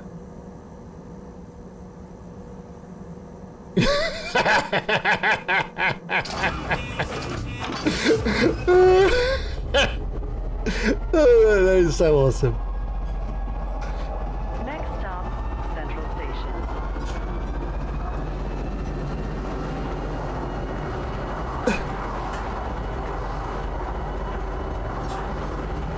So there we go. You can kind of see the whole...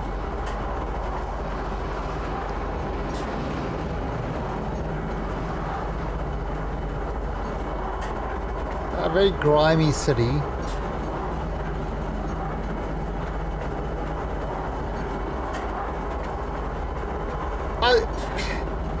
Fested, in all honesty, this shouldn't actually be a tram. This should just be an animated loading screen.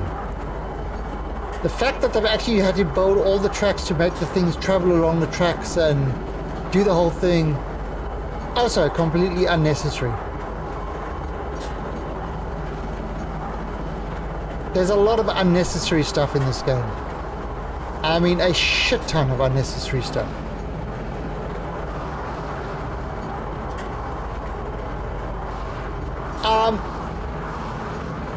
Fine, you can like the train, but did they really need to actually build all the tracks and have the thing travel along the tracks like a real train? Or could they have just gone into the thing and had it an animated loading screen kind of behind, so you record it once and that would have been a hell of a lot easier.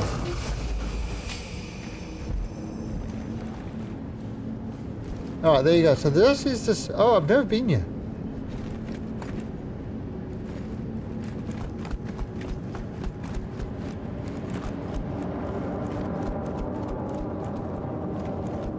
Oh, it just is immersion. AI. And the biggest issue is when they bring out more graphics and stuff like that, all the fanboys cheer. It's Oh. peanut butter jelly time, peanut butter jelly Hey, time, Swedish. peanut butter jelly time. Where you at? Where you at? Where you at? Oh God, 7 months! Salute to Mr. Swedish. 7 months in a row.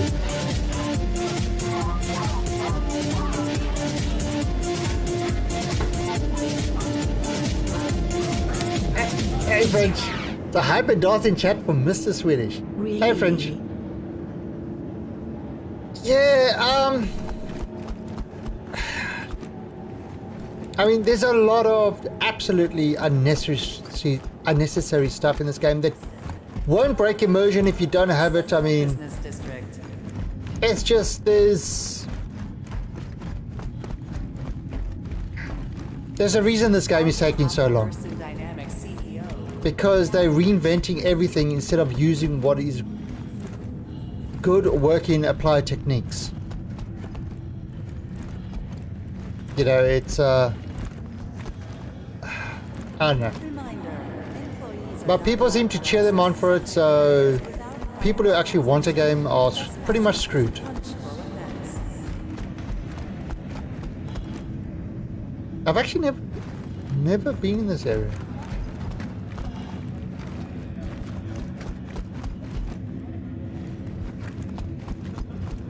No, this is the whole timeline.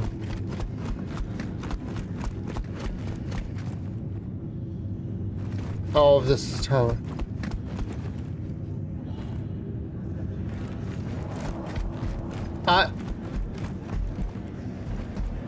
Well, you know what? I've spent more hours in Elite than I have in Star Citizen. Contact one of our outreach I enjoy flying in Elite far more than Star Citizen. world of difference. One day, maybe it will change, but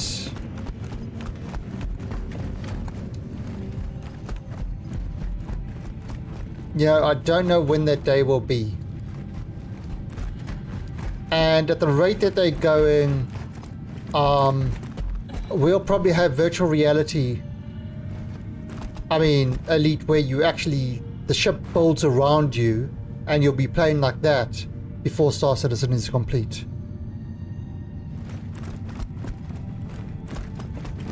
And I know I'm exaggerating, but actually I'm probably not. I'm probably not exaggerating at all.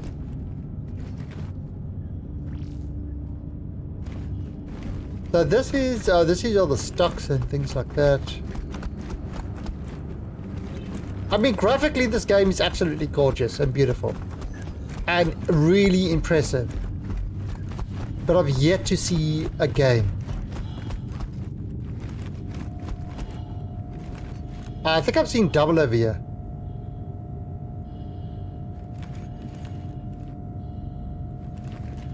Oh God, I'm seeing triple.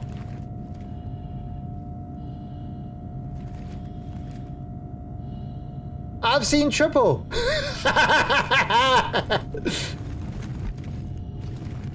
Keep it moving.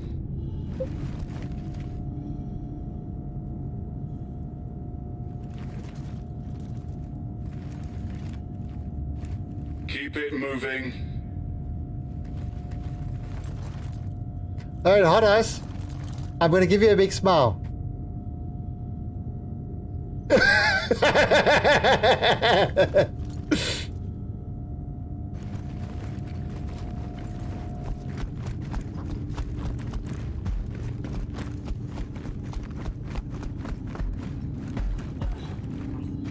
Oh, me?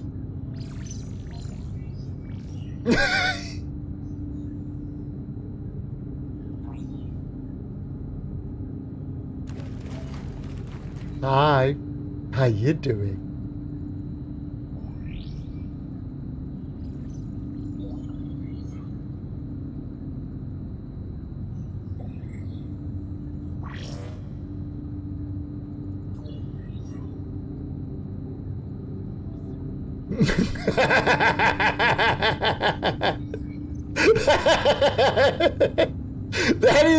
That is the best part of this game so far. Absolutely the best. Oh, these are okay. So this is the trading thing, which I don't do. So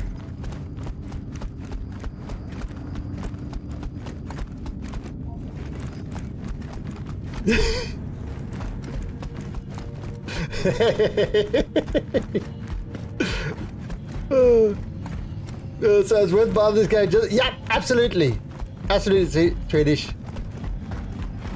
Just for that face of an IP. But if they fix it, no. If they fix it, then no. If they leave it like it is hilarious. Yesterday I was running around finding other players and making faces at them. That's what I was doing. Trespassing is a punishable offense. Yeah, there's no time. That's the problem.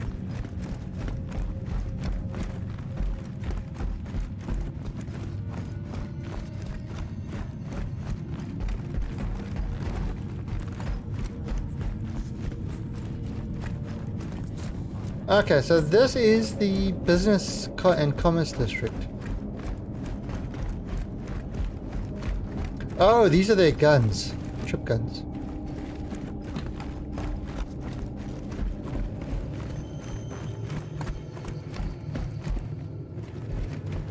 Tracing their lineage back for over 15 generations, Hurston Dynamics is one of the longest continuously operating Holy crap, look at the size of this thing. empire today.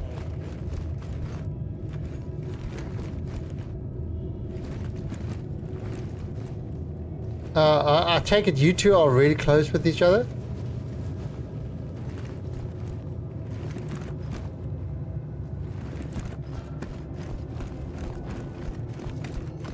No, so more... Alright, so that is the business district. So let's go to the... This is kind of, you know,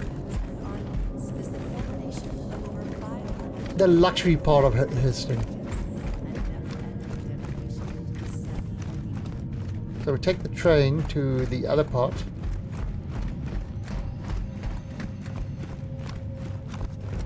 We go through a loading screen.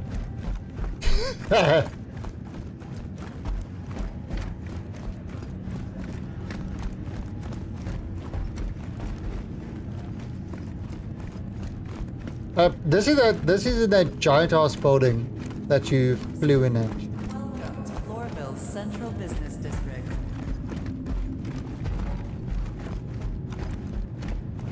Oh, it's becoming nighttime. Ha, screw you guys, I'm taking the stairs. You can't make me. Michael, is that you? You doing the moon?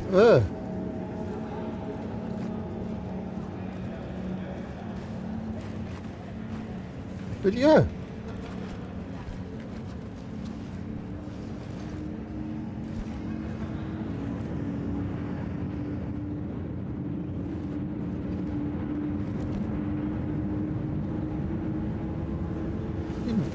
Is he looking at me?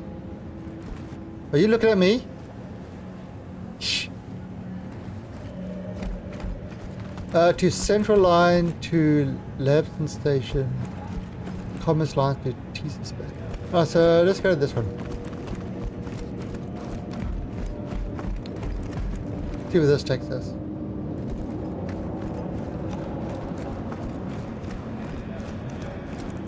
$125. 27 seconds. Now all the bits in there is because the air quality is bad. So these are all the pollution.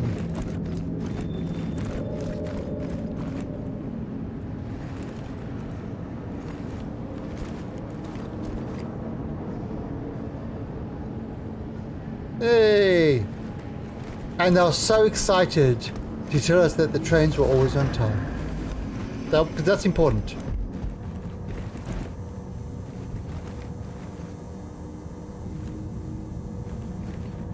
Having train schedules on time is very important. In a space game. Remember, this is a space game. Yet we're spending all our time on the planets. Oh, what happened? What happened to the space game? What happened? Space game with some planets being able to land on in certain spots.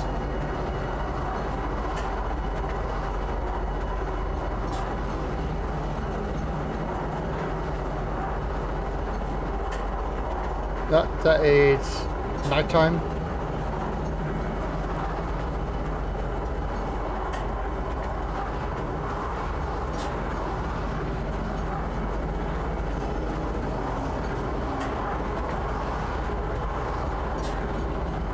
Look, I can interact with things outside as they're flying by.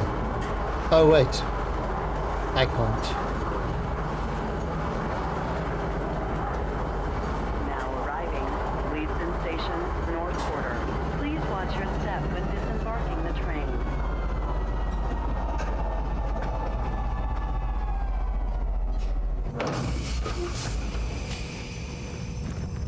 Yep. Trespassing or attempting to trespass on train tracks is a serious and dangerous offense. That's a mighty nice plastic bag you got on your head. Yes, you. Step away from the platform edge when train is approaching. Alright, so, yeah, here we go.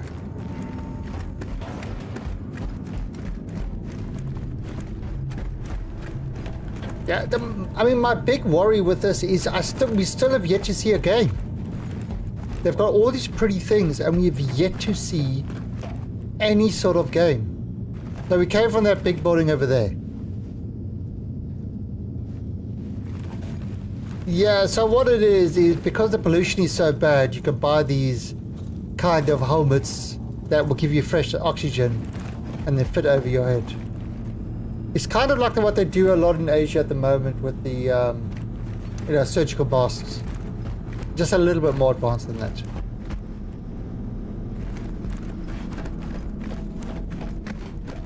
Now, they're already talking about underwater stuff.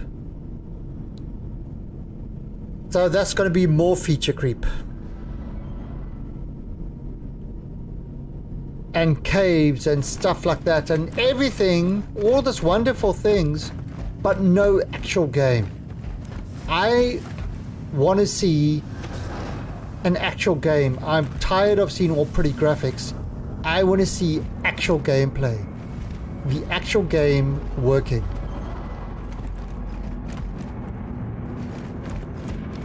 You know, that's kind of what's my biggest gripe on this game is we have yet to see an actual game or game loops. People say, oh yeah, but you can move cargo from one place to another. You press a button, cargo appears magically, and you press another button and cargo sells magically.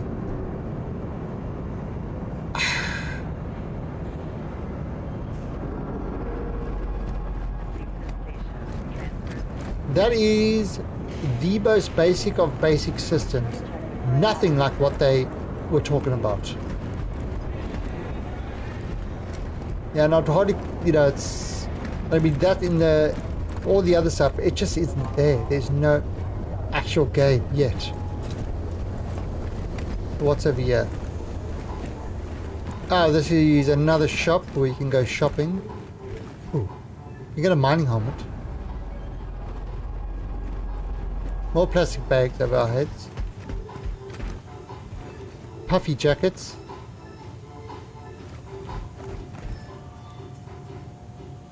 You can try on.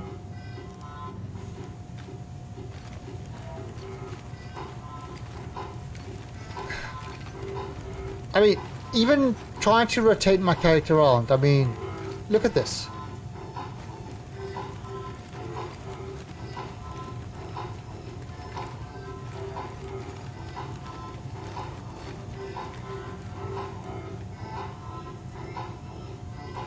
Hey, Felix.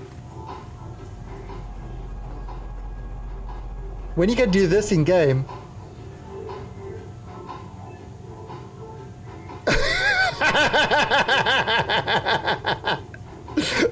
Brilliant.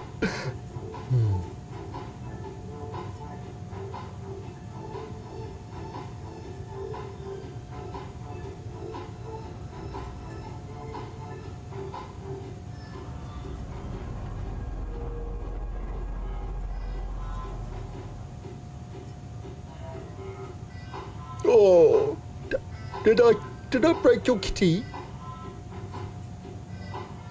Me.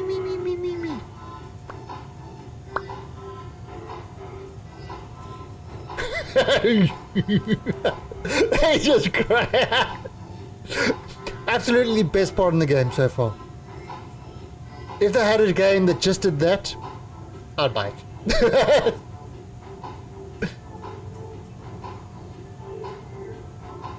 Yeah, they. You see they can do like weird shit like that, but they can't make a character turn around without having a major fit. It's like priorities. I mean priorities there.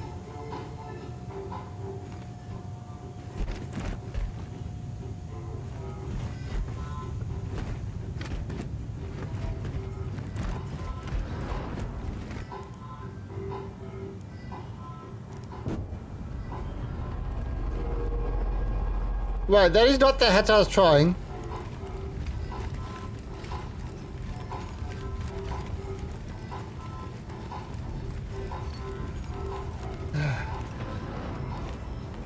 Okay, that was definitely not the one I tried.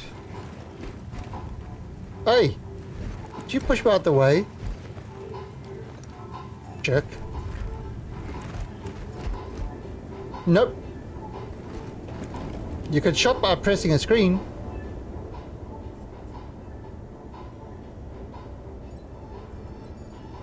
Wow.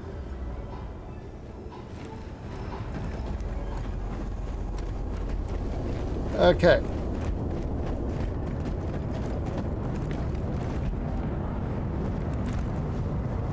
Look at all the dirt.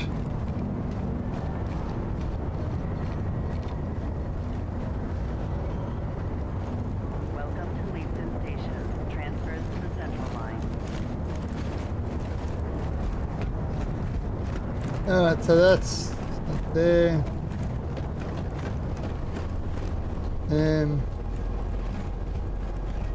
Where are the other parts in this?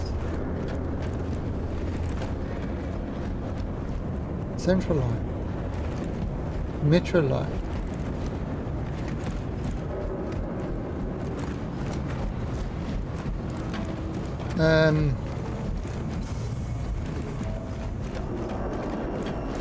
So yeah, this is a dingy old place.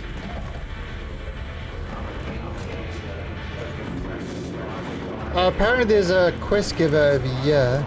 I've never done any of these quests. I've never done a mission. I've never got a mission to work properly. Like ever. Somehow it's broken or the game's crashed or something's happened, but I've yet to be able to do a single mission in this game. Since 3.0. Other people apparently get them to work. No, I can't get them to work.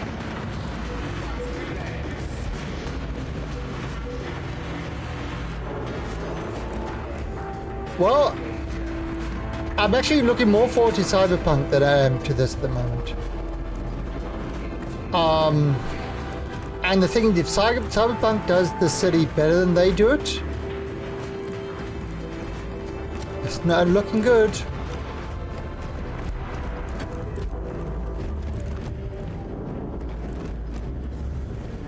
Where am I?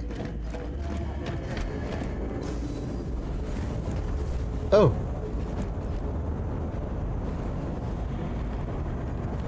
Oh wait, there's supposed to be another guy here that does the quests.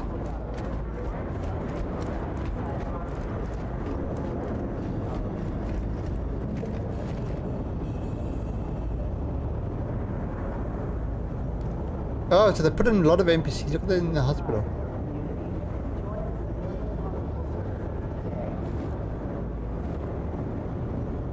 So yeah, they've added in more NPCs and stuff like that, but doing that has tanked the frame rate completely.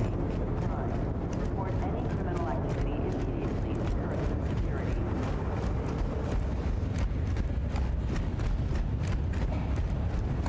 Can you show us space? Yes, I can. Eventually. Oh yeah, this is this guy. Apparently.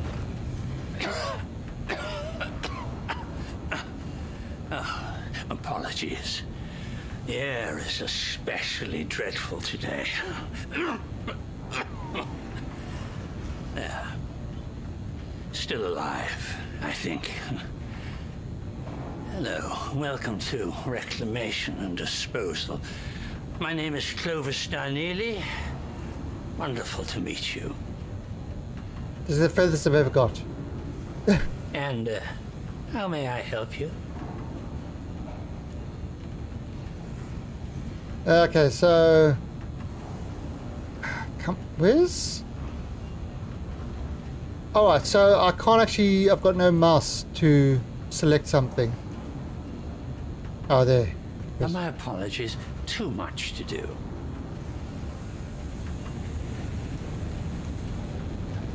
Like I said, I've never got the quest thing to work.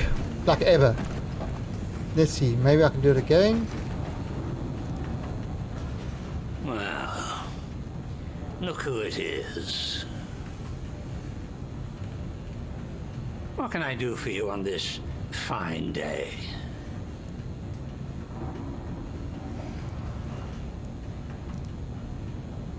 Let me think.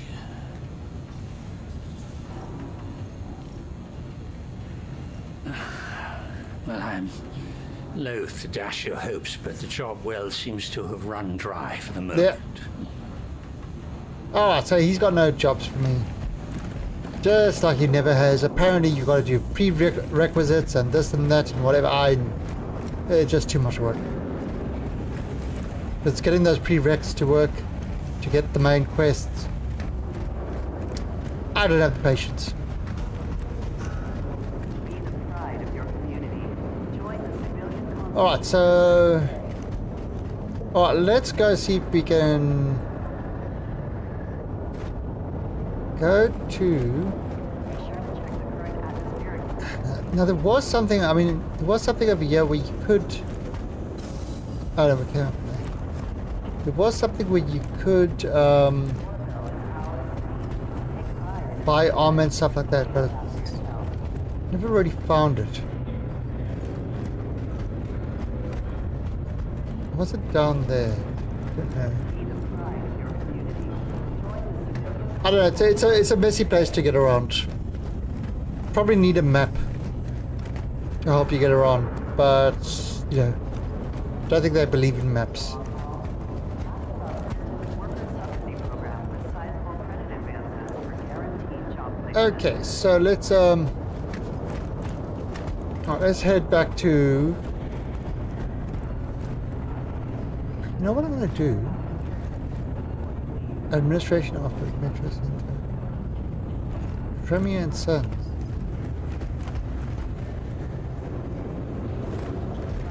What's over here? Future is madness. Oh, did we come from there?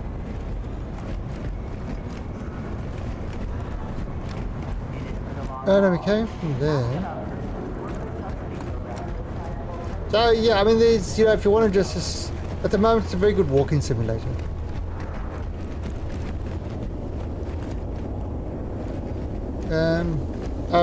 That's where we were at earlier. Where we select an item and it gave us the wrong item. Alright, so let's go into Metro Center. Oh, that's actually went down. Production quad. And yeah, 25 frames per second. It's not pleasant to play with.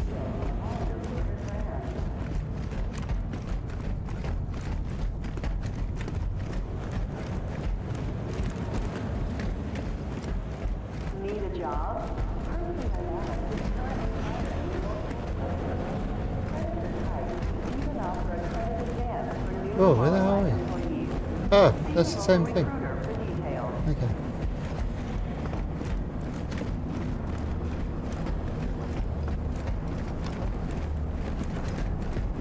Why not consider calling Lorville home? Residences are available at all price points. Alright, so...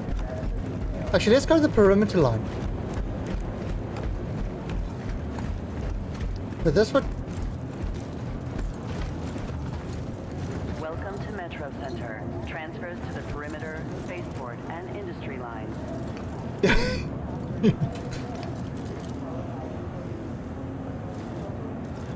Welcome to Metro Center. Transfers to the perimeter, spaceport, and industry lines. This guy's like wondering what the hell. Welcome to Metro Center. Transfers to the perimeter, spaceport, and industry lines. He's like, look at what the hell is going on there. Welcome to Metro Actually, wait a second. Perimeter, spaceport, and industry lines. Ah, what happened to my uniform? What happened to my arms? What happened to my hands? Welcome to Metro Center. Transfers to the perimeter, spaceport, and industry lines. What happened to all my stuff?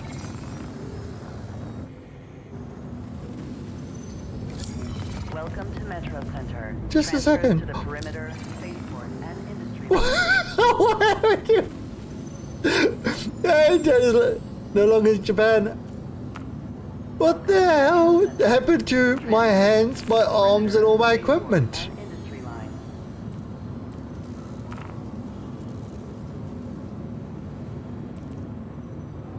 Welcome to Metro Center. Transfers to the perimeter, spaceport, and industry lines.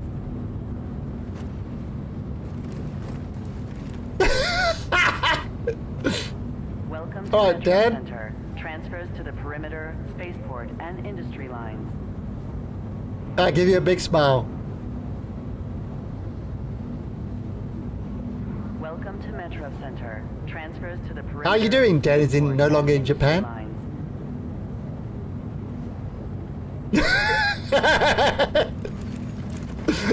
Welcome to Metro Center. Transfers to the perimeter, spaceport. Dan is no longer in Japan because he stole my hands and ran away. Be considerate of your fellow Oh, travelers. so these are to the spaceport. No, I want to go to the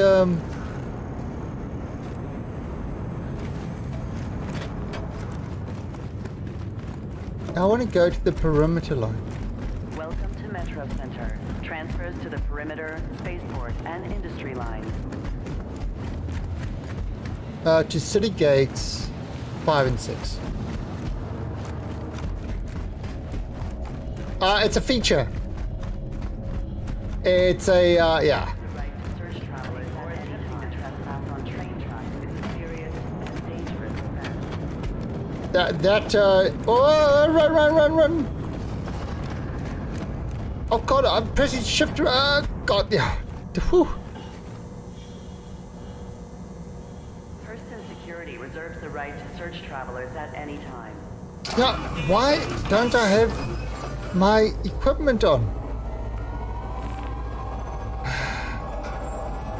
Next stop, Lorville City Gate.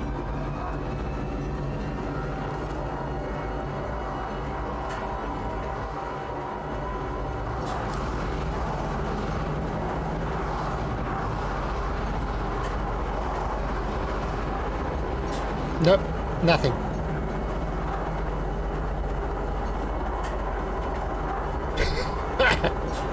Oh, it's great. Yeah, it's completely glitching out.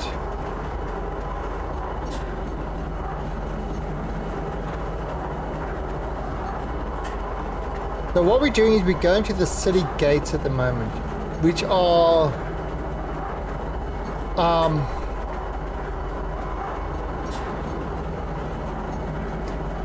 kind of like on the perimeter of the city, and you can actually get land vehicles to spawn.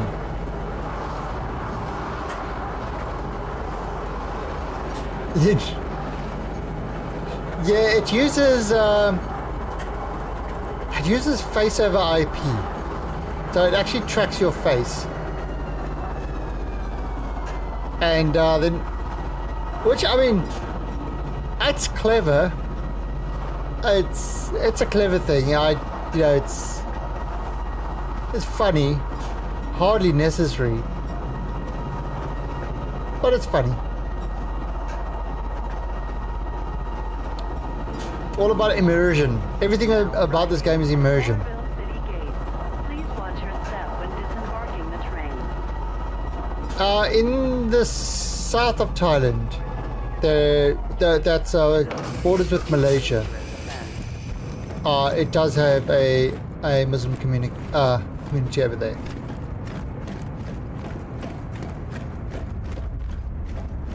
I had to pay for each key press. Considerate to your fellow travelers. Do not lock doors. Back in my day, we didn't have computers. If you wanted to play games, you'd have to calculate the numbers yourself on your calculator. We didn't even have calculators. Oh, actually, the one calculator I had was this big ass machine that used valves. So the numbers were all there. So when you do a calculation, you would actually see the numbers spooling up and down, trying to get to the right number.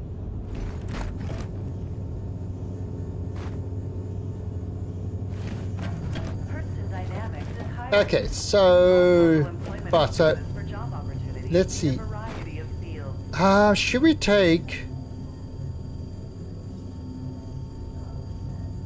Let's take a dragonfly. Any suspicious activity or behavior immediately to Hurston Security.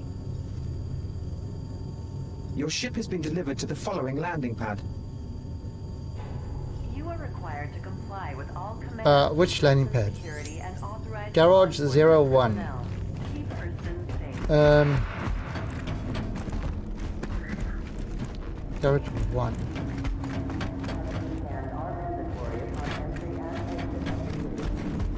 Now this is outside.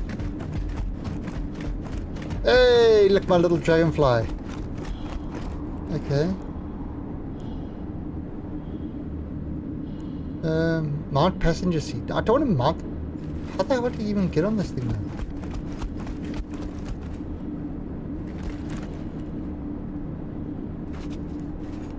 Mount pilot seat.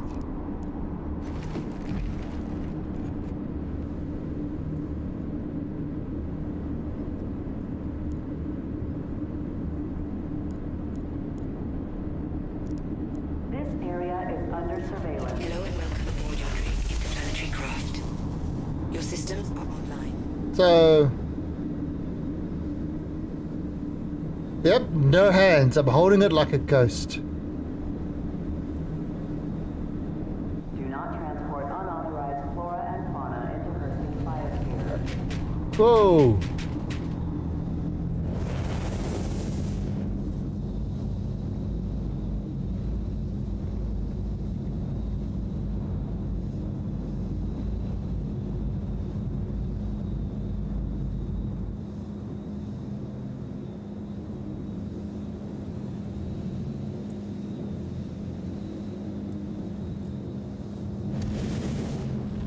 So this is a space bike.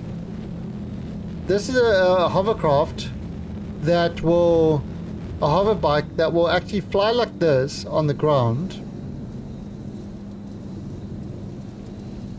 Oh, it slides quite a bit. So it will fly like this on the ground, or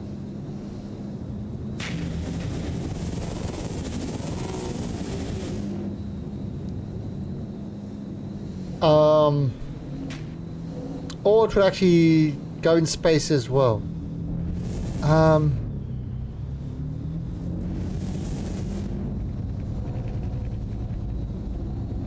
So now the problem is they haven't got anything yet that you can actually spawn these in your ship, at the dock. So you kind of have to land somewhere, then drive one to your ship, and I've yet to be able to get that successfully done. Oh. And Where's my guns? This thing should have guns.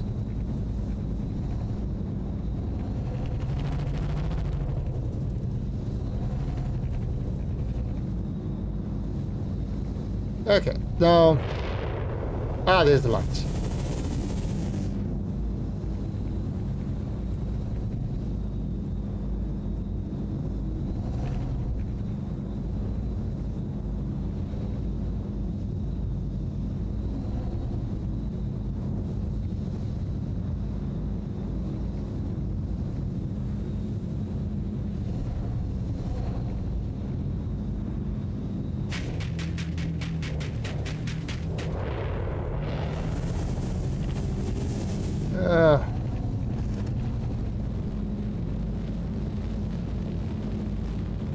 So there we go. Now, is there a way to actually get back?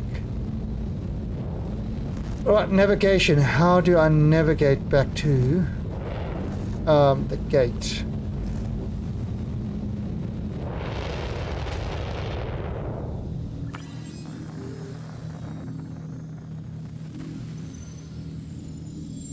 Alright. Nothing working there.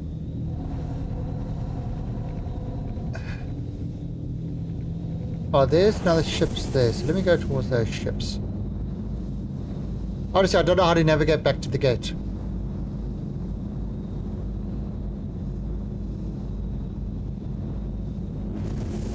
Yeah, I mean, it's... the... Let's put it this way, there is a... Attention. Engines overheating.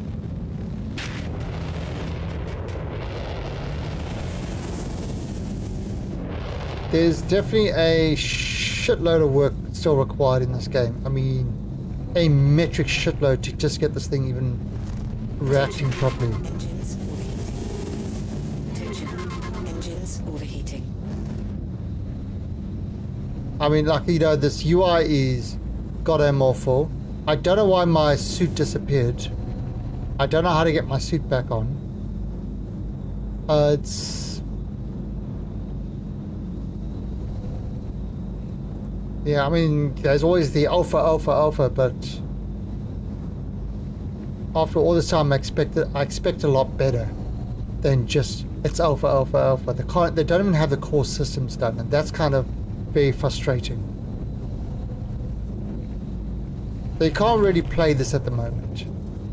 Like I said, it's more of a demo, and hopefully they actually start concentrating on nailing shit down.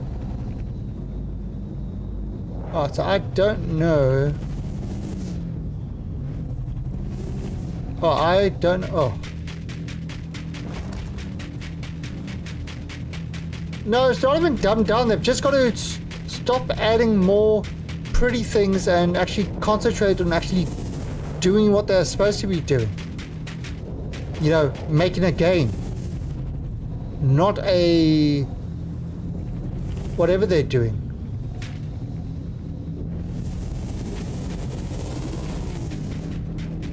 Come on. Oh, for fuck's sake.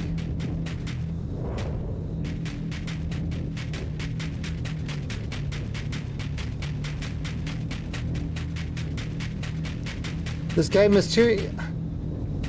Look at this game, unfortunately, has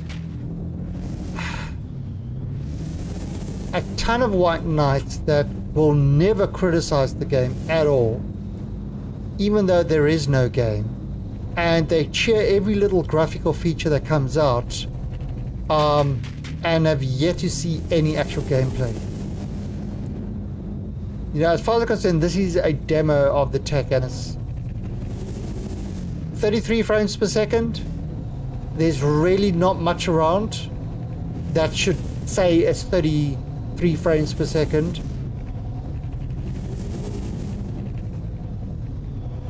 You know, it's there's serious issues, and it's the core stuff that they've really got to get sorted out. They've got to get actual gameplay into the game. You know, stop doing all the fancy shit and get actual gameplay. Oh, is that a gate there?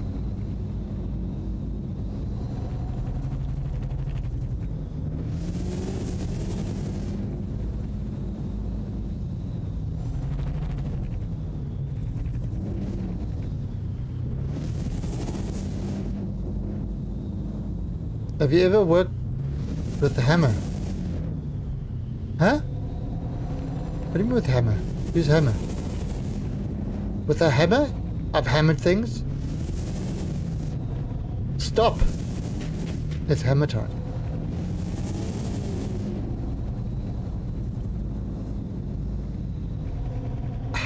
Fuck, where's this thing now?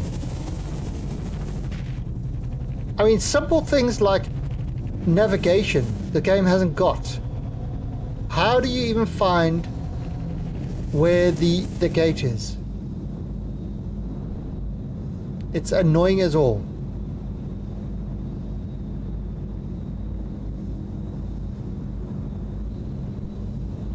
Okay, so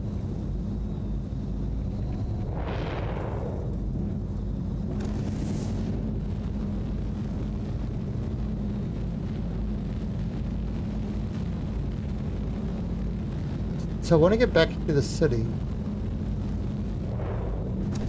I mean, you've got all this fancy 900 years in the future tech, and it doesn't have a GPS.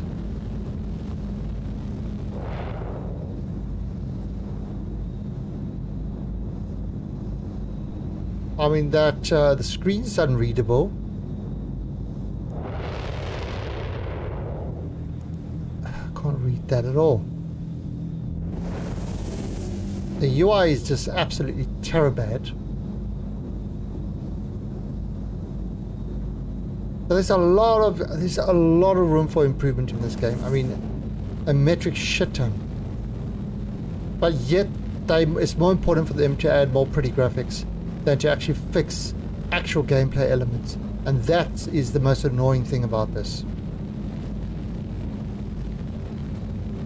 Okay, so yeah, it says gates, but where are the frickin' gates? Oh, there's one.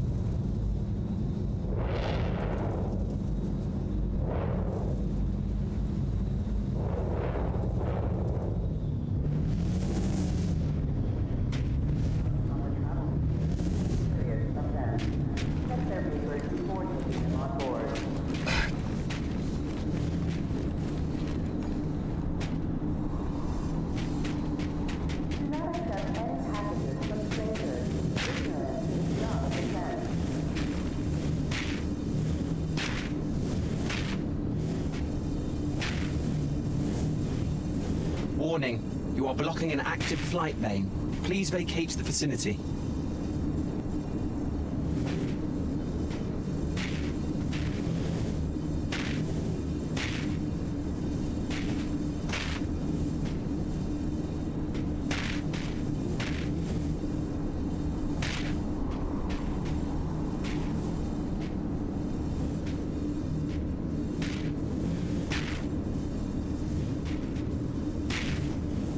Initiating ship storage procedure.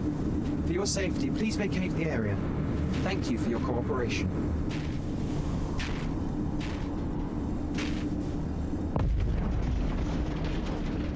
Ship stored. I mean, what the? Oh, what the actual hell?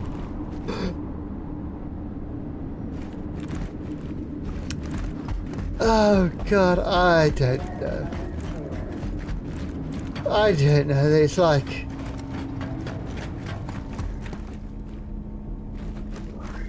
I honestly have to wonder if The air quality around Lorville has been known to have adverse physical effects. Make sure you're protected with certified breathing apparatus. there's the other one. Oh, I can claim that. Dynamics is committed to the safety and prosperity of all of our citizens and visitors.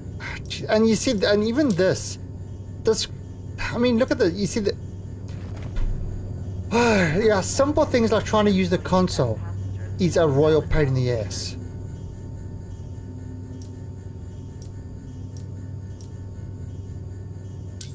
So this is a similar type of ship now, Your ship has been delivered to the following landing pad. called the Inox, which is another space bike. Please review the latest person log before entry. Ignorance is not a viable defense.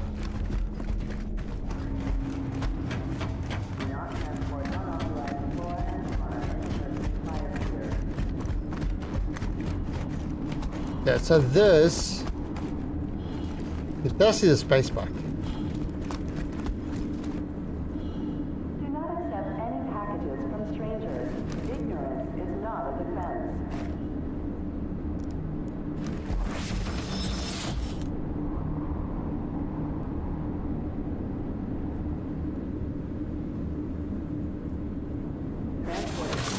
Without proper travel visas is a serious offense. Check their papers before you come on board.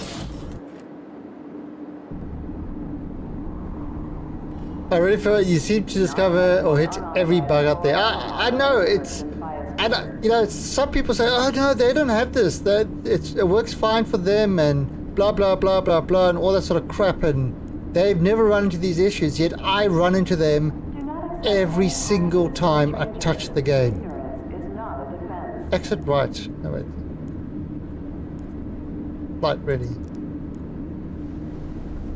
Systems activating. Systems on.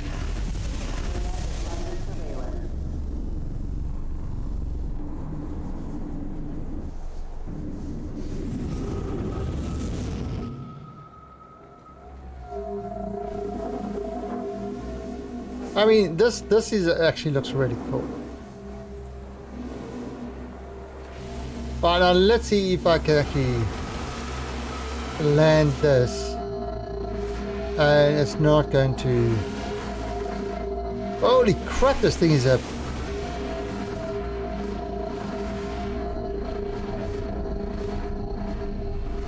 All right, let's jump off this.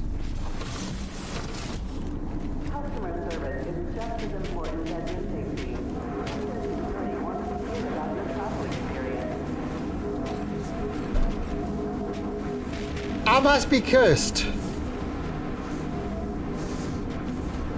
I've got no arms. My suit's disappeared. My ships explode. Oh my god. Warning, you are blocking an active flight lane. Please vacate the vicinity. I don't know what to... I don't even know what to think anymore. I just don't know what to think anymore.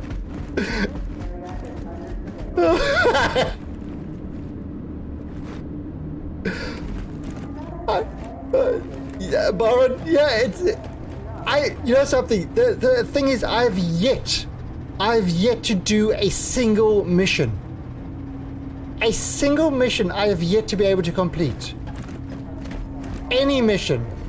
Since 3.0, I have not done a single mission. Something has always gone wrong every single time. It's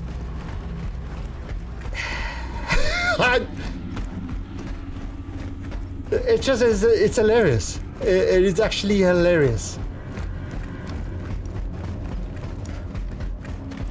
And yet I have no major issues with any other game out there. Trespass on train tracks is a serious and dangerous offense. No, it's some games do give you issues occasionally, but like Division 2, other people are having issues where they are getting dropped from the game and stuff like that. Don't have any of that. Platform edge when train is approaching. Actually, Sekiro now, that's an issue a lot of people are actually getting.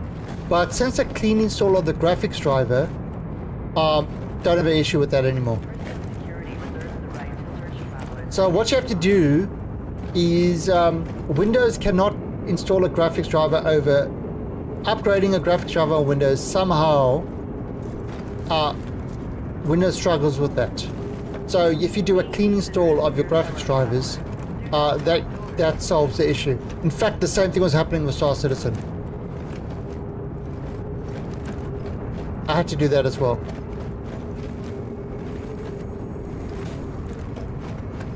So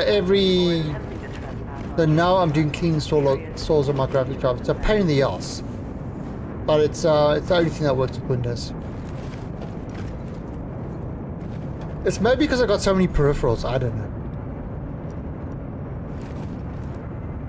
All right, so let's head off. We're gonna head off into space now. This train's not working anymore, is it? No. Hey, Minmic. Your fellow travelers. Do not We've just been facing some hilarious bugs. So we've got the facial cam working, sort of. trespassing or attempting to trespass on train tracks is a serious. Now our flight suit has disappeared with our hands. I don't know how to get them back. I'd have to log out and log back in. Actually, I think I better do that. Security reserves the right to search travelers at any time. Let's actually do that.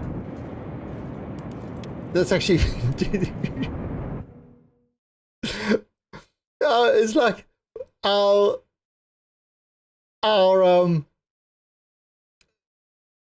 every time we get off a ship, it starts jumping around and exploding. The mission givers don't want to give us missions. It's just it's just funny.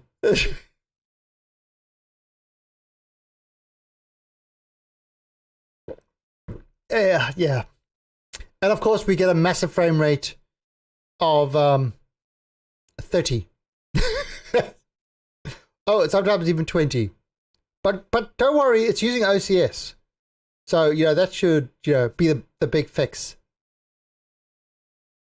Somehow the big fix doesn't work. So now they're saying, oh, it's server OCS. Then that's not going to work. Then they're going to say, oh, it's mesh servers. So it's never going to end. Unfortunately, and this is why I only play the game like every 6 months. Have a look at what's new, and it's usually just graphical stuff.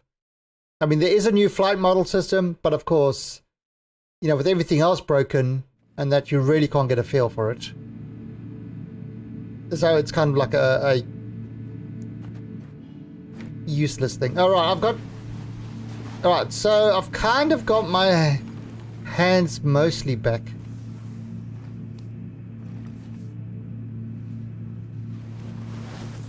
I've kind of got my hands mostly back. Let's have a look.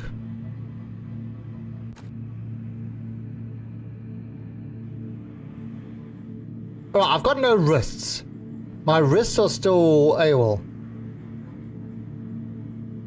But I've got gloves.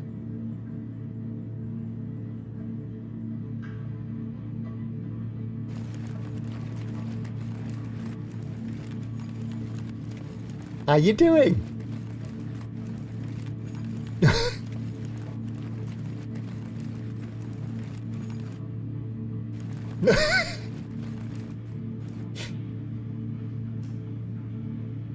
This is my favorite thing. I go up to people.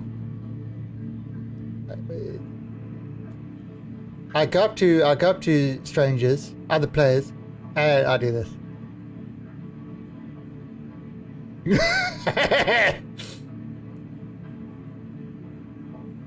Wait, how do I got that other one to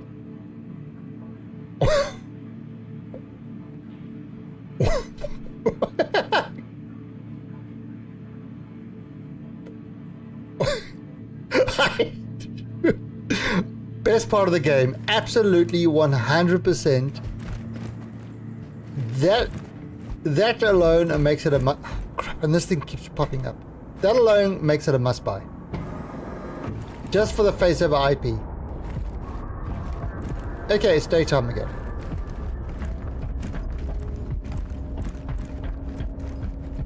So we are gonna head off to Satisfactory.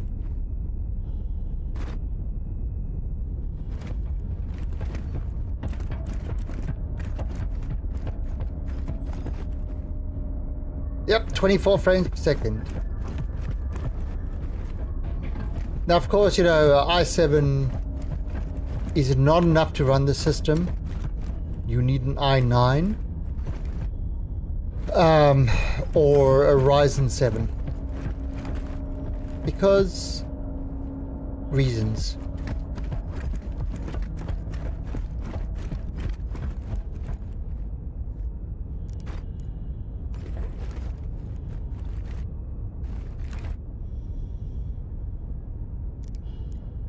Okay, did I call it? Oh, I did. Ground floor. There we go. Alright, so we're going to have to go to the spaceport and pick up another ship.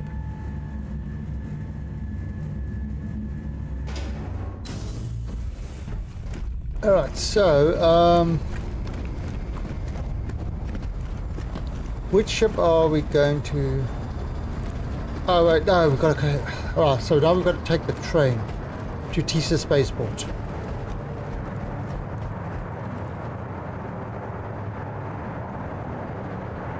I mean, graphically, it's really impressive.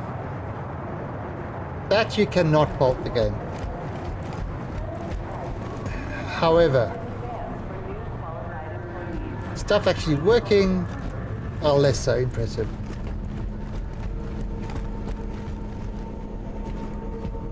In Metro Center. Now, Elite did release a new patch, although I heard there's problems with the patch, so I'm waiting for the next patch of that. But we will be playing some more Elite again. Spaceport Lane. Welcome to Metro Center. Transfers to the perimeter, spaceport, and industry lines. Alright, we're going to go to the spaceport to pick up another ship. Transfers to the perimeter, spaceport, and industry. And actually this low frames really does give me a headache. Kind of like, Be considerate to your fellow travelers. Do not lock doors. 107. Hey, Sweddle. I'll wait until next year for Elite. They are really not... Yeah, well, what they've added on is they've added in a beginner zone. Is a serious and dangerous. They added 2 extra size 1 modules to the smaller ships and 1 extra size 1 module to the larger ships. So you could actually have docking computers and stuff like that. Reserves the right to search travelers at any time. What was the other thing that they did? Oh, and they streamlined the buying and selling a little bit better. I haven't actually measured off. I need to have a look again. Oh, the Super Crew. Alright, so, you know, loop or shame, I only do it when I'm not concentrating. And that's usually when I'm talking and playing. Be considerate And to your fellow travelers. Do not lock sort of, and landing, I mean, the only reason I don't have a docking computer is because I didn't have the space in my ships to have one. And beginner area and stuff like that. I mean, this is really stuff they should have added in like 4 years ago. You know, it's... arriving from Tisa Spaceport. Stand I mean, the by game's been out for what, almost 4 years, so that's really like back then. Right now, I don't know how much new people are joining the game. I mean, the mining did bring in a lot of new people. The mining revamp. It actually made the game popular game because, you know, Be considerate to your fellow travelers. Do not lock doors.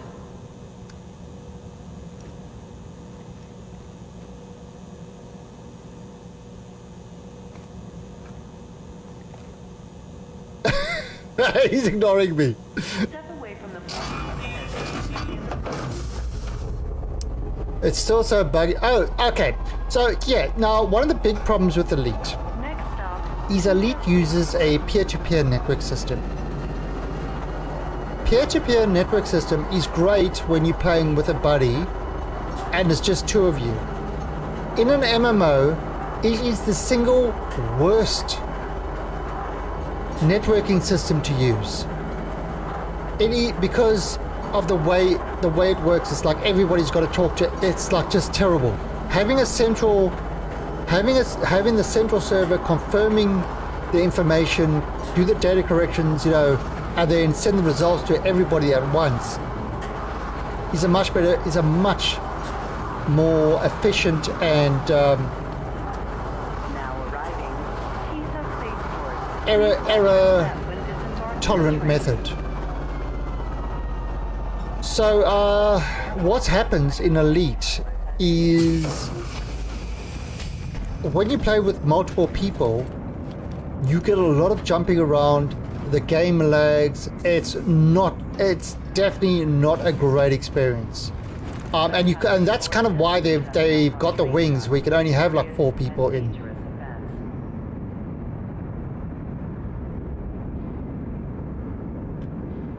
events. Yeah, it was yes, but it doesn't work for that sort of thing. I mean, when you got something like Astroneer, Step away from or the you've platform got edge when train Stationeers, or these games that are a lot of these games that are non-server based, you know, where one person is kind of the server, and you want to make it easy for people to connect. First and Sure. security reserves the right to search travelers. But like Space Engineers, if you have a server software, you cannot use peer-to-peer, and that's what's the problem with Space Engineers, is it's still, even on the server, it uses peer-to-peer, which is just absolutely abysmal.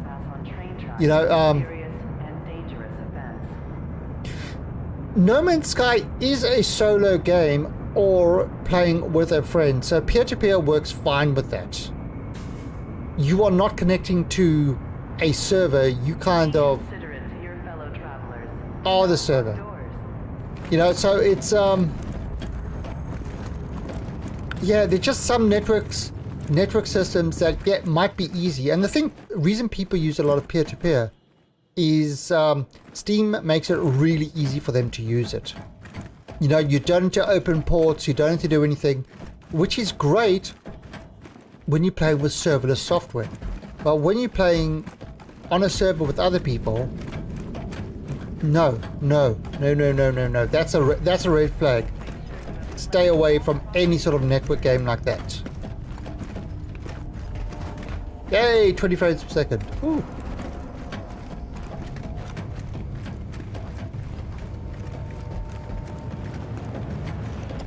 Awesome stuff.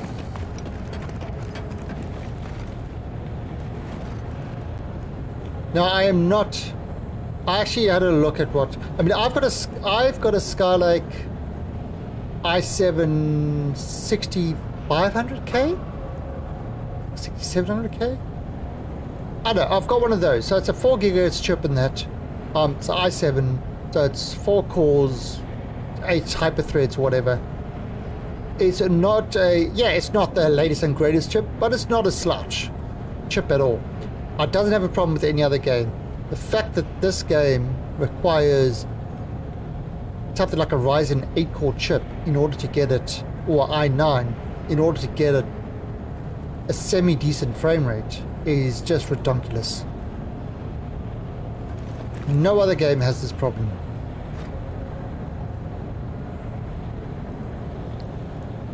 Yeah, I mean, but if you mention it to anybody, they say, oh, it's still an alpha, still an alpha. All right, let's go with a little terrapin, a little turtle that could. We've been doing. Ooh, actually no. Let's go with the Car2L.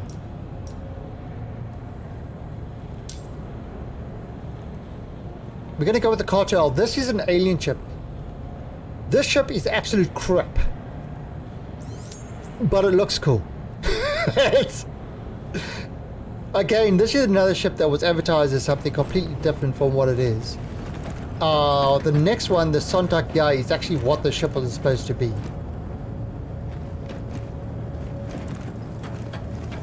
But, you know, by saying that, it's a... Oh, no, that's not what they said.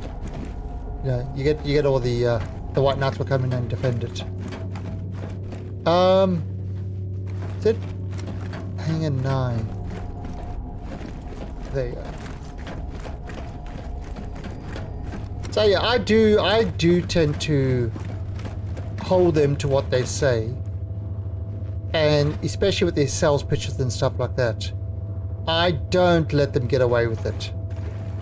Other people are very forgiving. I'm not. I'm too old and cynical for that and stuff. District 9 in Alien. The bloody prawns. Okay, now we're doing phase technology. Oh god, I couldn't get through the door. What the hell? Last time it may allow me to walk through it. Fucking prawns.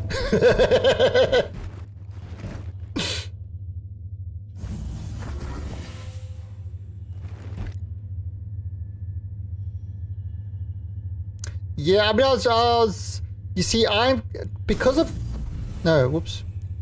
I've got a, see, I hate this system. Absolutely hate that system.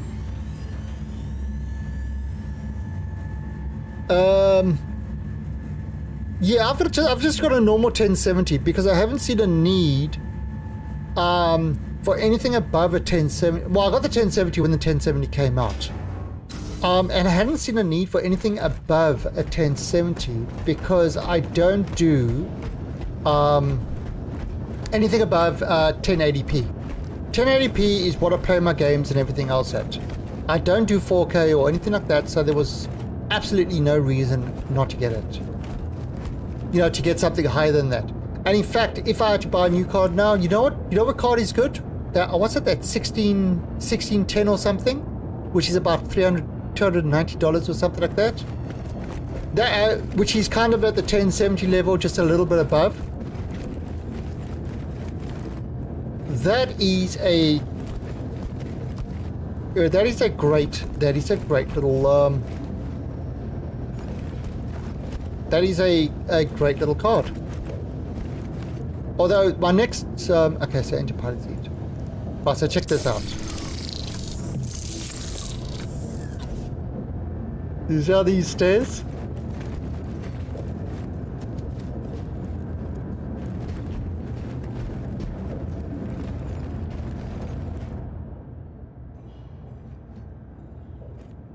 Okay, so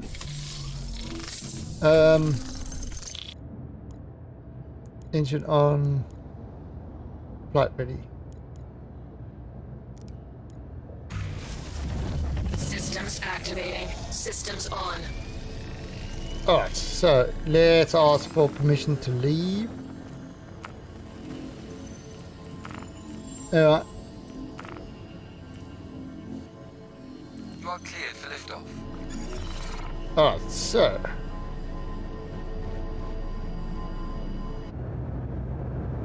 alright, so it's opening up. Alright, so let's, alright, so okay, now you think this is what the ship looks like? Remember, if you're contemplating a career change, you should contact one of Hurston's resource Oh, managers. you think for this is what the ship information looks about like? exciting Oh no, career Void! opportunities. Watch this. This is the landing gears down. Now I'm taking the landing gear. Now I'm getting out of landing mode.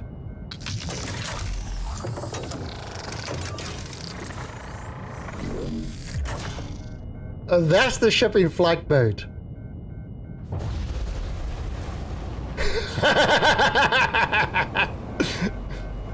It is an incredibly cool looking ship.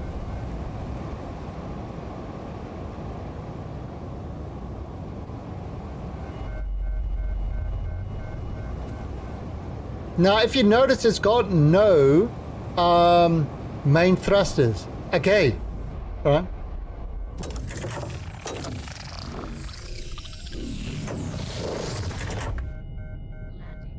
All right, so let's look.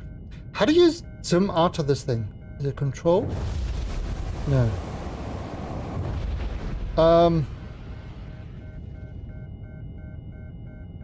I don't know how to move the camera out. Yeah, let's go from here. Okay, we look at it over there.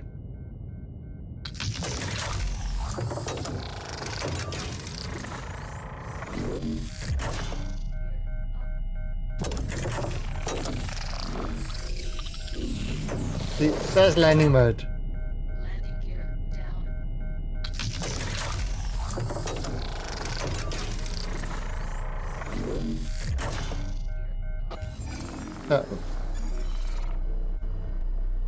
And now the thing about this ship is, with a new flight model, right? Holy crap! With a new flight model, the engines are at the back, so that gives you the most thrust. These things have pivoting stuff. So if I move that there. So I mean, this thing, it's like strafing left, strafing right. You can see kind of that thing up, down, forward, backward. I mean, look how quickly it's changing direction and doing this stuff. So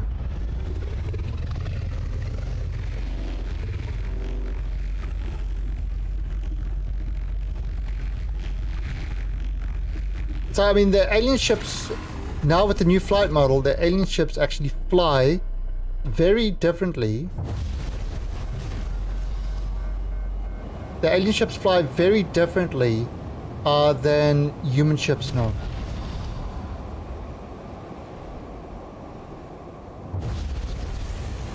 I mean,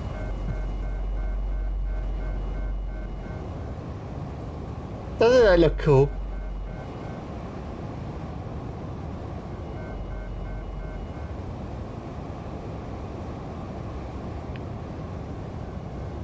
Back in the alright, so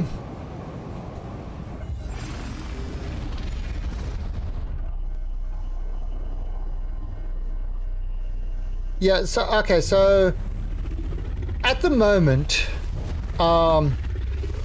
Nvidia does make the best GPUs. CPU, I would definitely recommend AMD over Intel. Not only because they're better, but security-wise as well. I don't know if Intel has actually fixed that security flaw that they've had yet. That major security flaw that everybody seems to gloss over. But GPU, probably Nvidia's the best you can get at the moment. Although the new AMDs, with the AMDs with ray tracing and that, how do I put it? AMD does a better product, but it's not as fast. You can do more with an AMD than you can with the Nvidia, but it's not as fast. So I would go at the moment with an AMD chip and an Nvidia GPU. Yeah, the support. Now it depends what the RTX are. Now let's put it this way: AMD technology is great. I mean, you wouldn't be playing 64. You wouldn't have a mix of 32-bit and 64-bit stuff on your system if it wasn't for AMD. You would still be sitting on 32-bit Windows if it wasn't for AMD.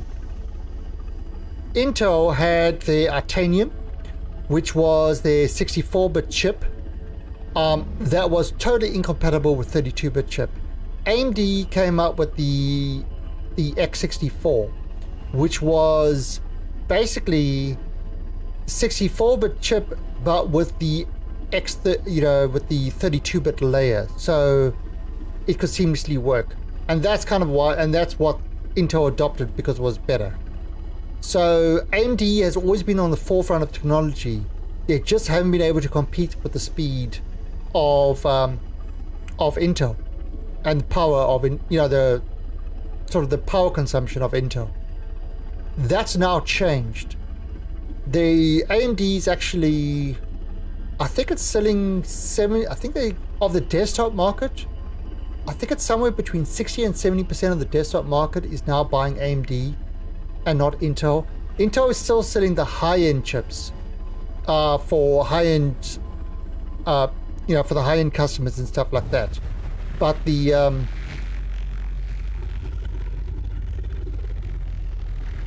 so for the high-end customers, Intel is still there, but AMD is definitely the general desktop market and stuff like that.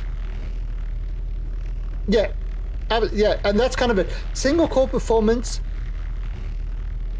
is better on an Intel. That is correct. That is the only advantage that they've got. However, multi-threading is far superior to single core. So, but certain applications, very few applications, there are certain applications you want a high single thread. Now, gaming used to require a high single thread, but even that's been moving more to multi-core and splitting the things up, like the physics on a different core to the, different cores running different things. So that's why I would say I'd rather go for AMD. It covers more bases. And what do you lose? Not that much, really. Yeah, and that's because of Windows, Sweatle. Because Windows has always been a very shitty multitasking environment. Linux has always been a great multitasking environment. Unixes and stuff like that, multitasking from the beginning. Windows has started with task switching. And I mean, Windows didn't even support multi-cores for a long time. And it's only, and they're only starting to get into doing real multi-threading.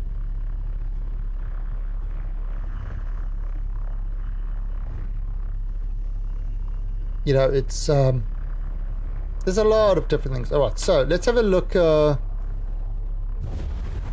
actually been out of hardware for a long time. Alright, so let's have a look at where we're going to go. Now, I don't know if they've still got this, but the Alien or Warp Drive used to be different, or Quantum Drive used to be different. Used to be different than this one. Oh, so yeah, it's got all the moons and stuff like that. Let's actually go to a truck stop. So let's go over here. Is this a truck stop?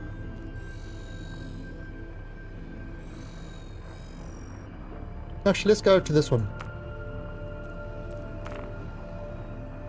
No.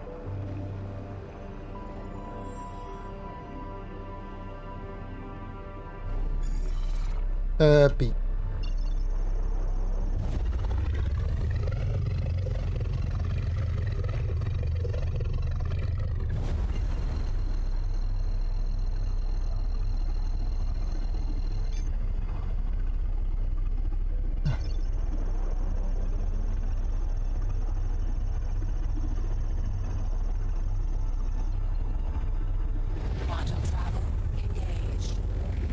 Now, this used to be a very different...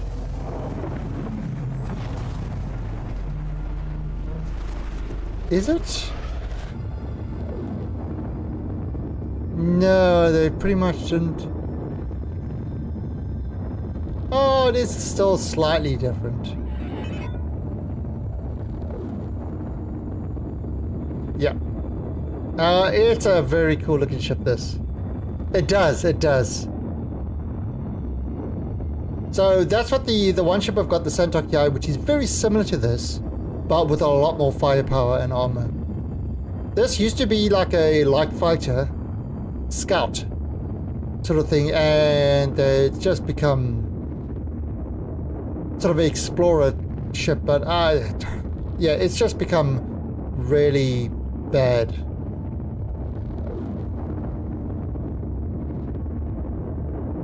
Now the other one is kind of overpriced as well, but because of the way I use CCUs and stuff like that, it was actually worth it. And this is the loaner ship in the meantime.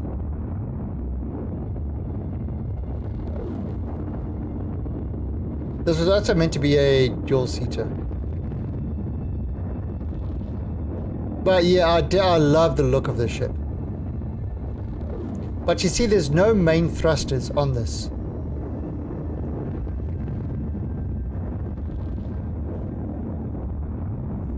This is the Ninja Turtle. This is from the Ninja Turtles, which are the Xians. Xian. Which I call Ninja Turtles because they are turtles. And they probably have ninja stuff. I mean, just... I definitely love the design of this ship. It does look alien.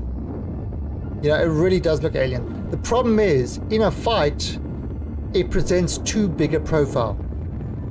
I mean, it's a big ass ship for a fighter. It really is. For a small fighter, it's a big ass ship. That's kind of the issue. Also, the visibility of it, visually, I mean, you know, why do you need these giant struts? If this is built with alien technology and stuff like that, surely you could have made these like see-through or kind of technology that hides them, so it's a totally clear bubble view.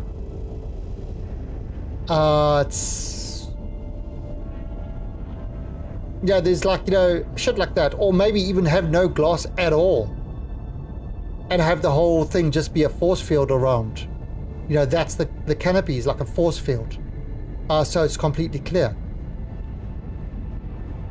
There was a couple of ways they could do that. They had the levitating stairs and stuff like that, but these giant struts just give you an absolutely terrible view.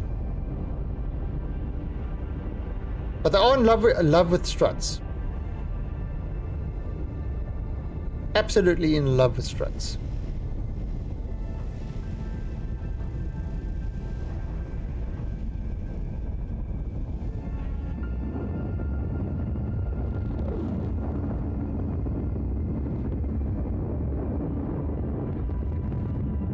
Oh, what, in Guild Wars 2?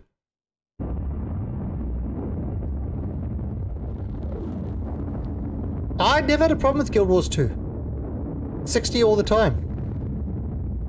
I mean, I do limit my frames to 60. Because not only am I streaming at 60, but it's, I really don't see the point of going above 60. And also, you know, that's extra CPU resources. Obviously, a lot of the time if you push it, like for example, Elite, if you push above 60, it uses more CPU, which isn't kind of needed. I'll have to check what I get to now in Guild Wars 2. I've got 144 megahertz display. So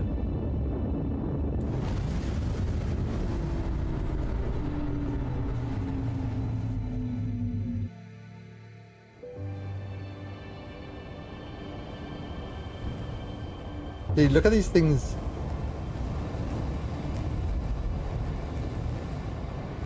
What the hell is there so much dust over here?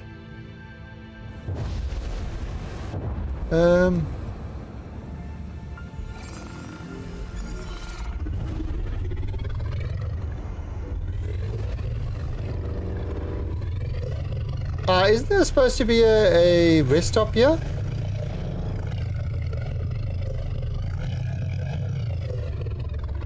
Aren't there supposed to be rest stops at the Lagrange points?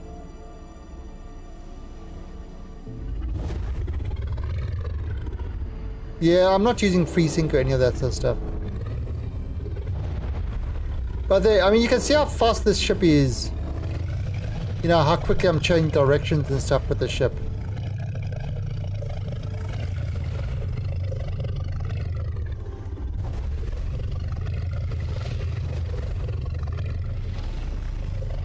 Okay, have they changed? Is that it over there? Oh, is that the truck? Is that the rest stop over there? Oh, okay. Or is that an asteroid?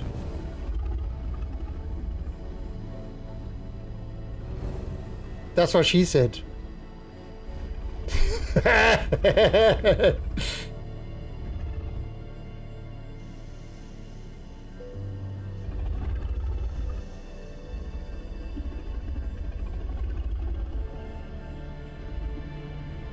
You did. But Swana, I thought that's why you Scots wore long kilts.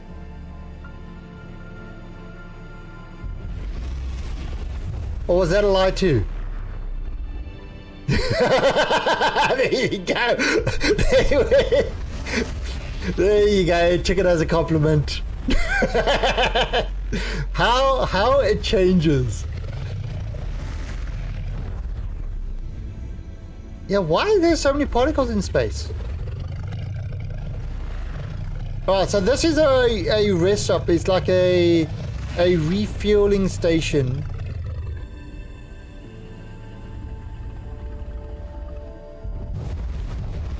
So we're gonna land over here, we're gonna refuel. Actually,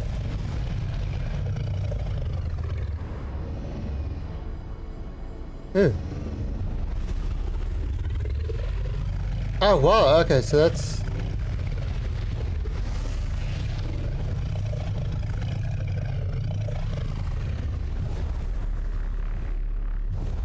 that's some nice strafing.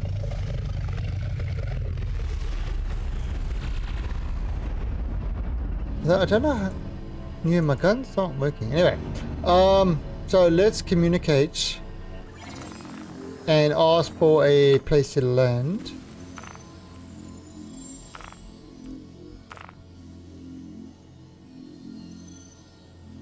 Please proceed to assigned landing bay.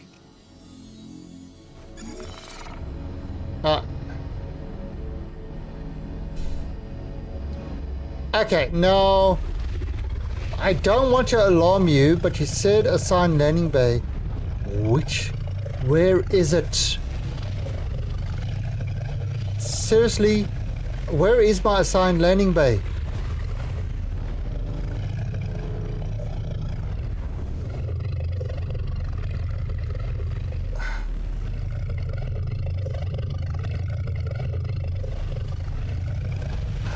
Wait, there. There it is. Okay.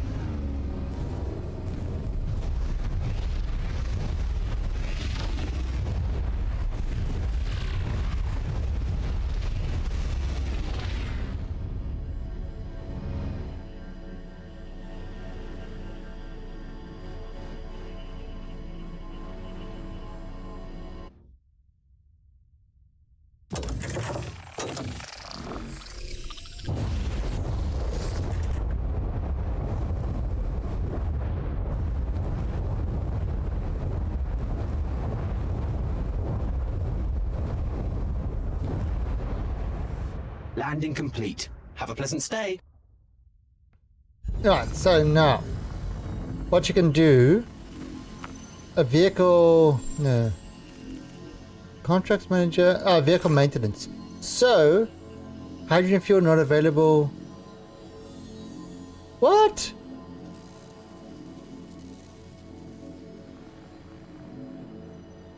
Okay, why is it not allowing me to do anything?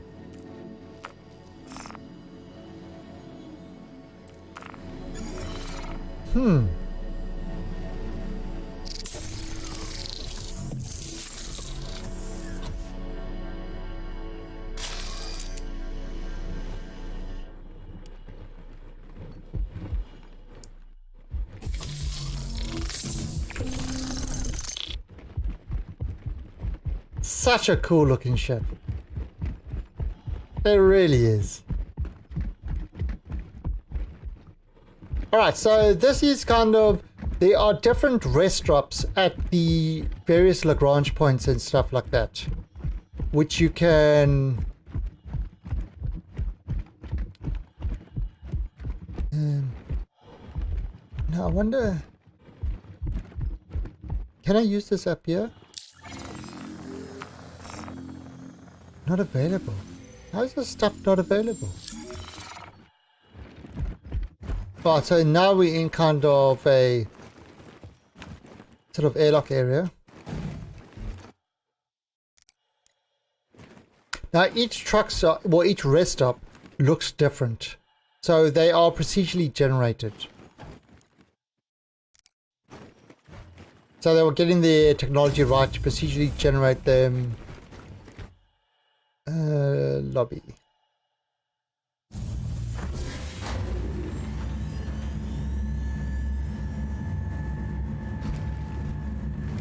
Actually, that's one thing I would like in Elite, to be able to get the alien ships. Alright, so this is a rest stop where you've got your ship retrieval, you've got your different hangars, some of them have got shops. Oh, God. This one doesn't seem to have much. Now there's a store for missions. Admin.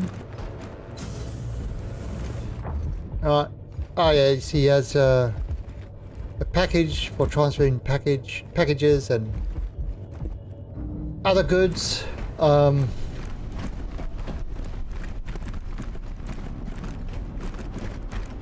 And the frame rate is back to normal.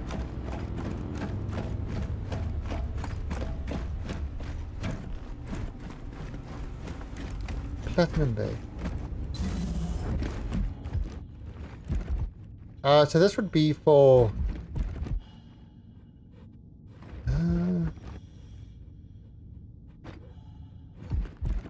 trading and shipping. What was that done there?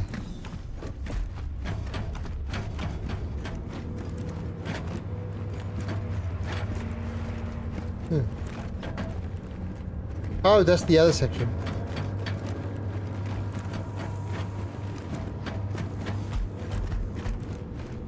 Alright, so I mean that's kind of, you know, so they're just small little space stations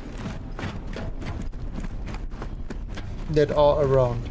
Now, I am just gonna go to the...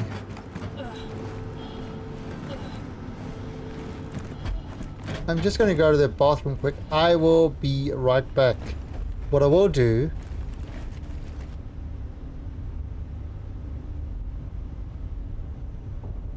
is... Oh, I can't move in. Don't know how to... Yeah, don't know how to zoom in on that.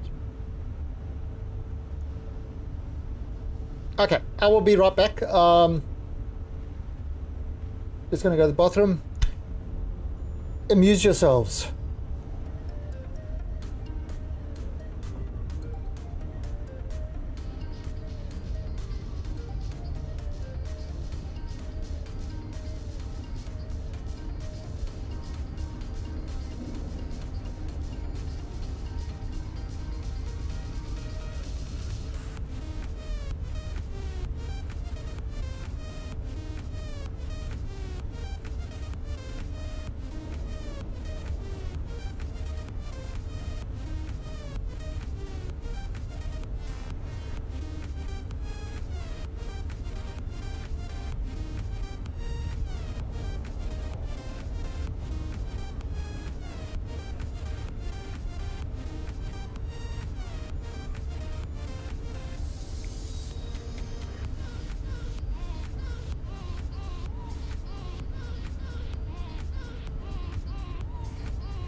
What did you amuse yourselves with?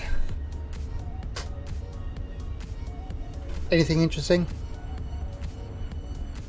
Alright, so, okay, so what we're going to do... Let me just stop this. Playing Guild Wars 2. Yeah, I need to update my Guild Wars 2. Oh, now we can actually bring up another ship if we want to. Although, maybe we'll need to get it to be transferred to here. Or should we go with the... Let's actually...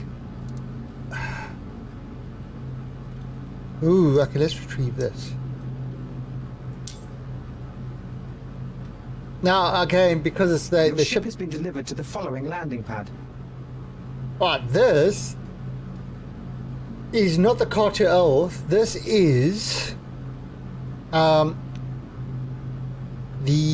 Starfarer Gemini, which is the military version of the Starfarer. That's landing pad. I need to go to hangar one. Which is a military version of the Starfarer and is a refueling ship. So it goes and gets fuel from a gas planet, processes it, then you can either sell the fuel or, you know, ships can come up and connect to you and refuel themselves. Again, none of those mechanics are in, none of those have really got any clear indication of how it's going to work and stuff like that. So it's another gameplay aspect that just hasn't been done.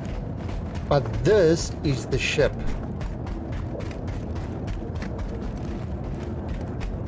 See, this would be the refuel boom over there. These would be the fuel tanks.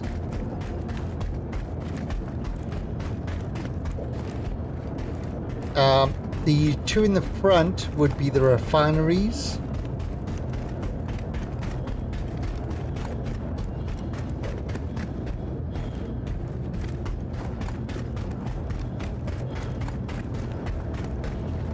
And this is the ship. Now, on this ship, the military version, it's got a missile pod at the front, but that can be replaced with a scraper. To not a scraper. What do you call it? A intake for, you know, for scraping fuel. You know, off hydrogen planets. Alright, so let's go into this ship and let's fly it. Let's go to Delamar.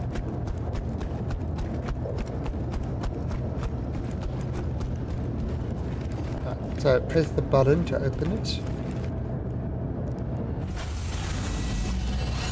Oh, okay, the textures are a little bit screwed up. Now, it also can take a fair amount of cargo. So this would be the cargo area.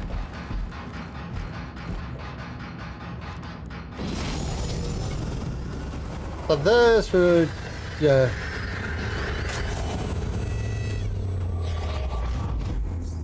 So this would be... What the hell? Oh, for fuck's sake.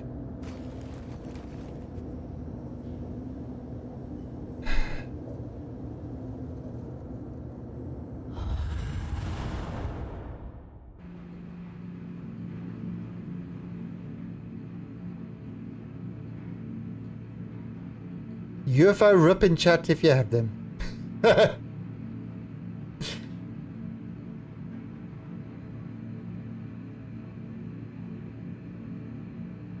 Oh yeah, this ship kills you.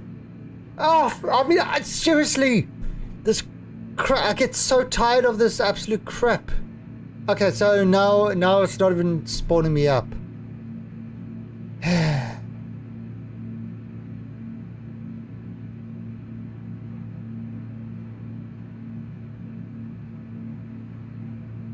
Yeah, I don't think I was going to play this the whole week. I don't think I can make it through.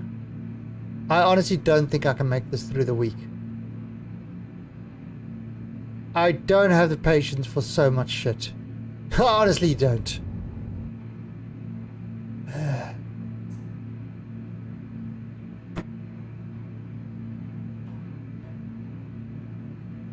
Is it even loading? I mean, CPU's...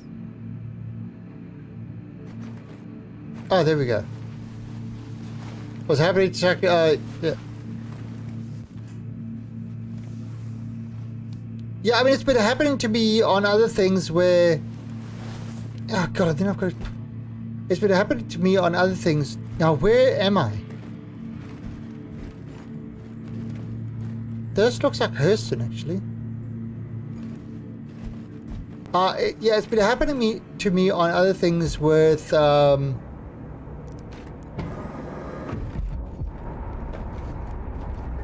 Yep, this is Hurston.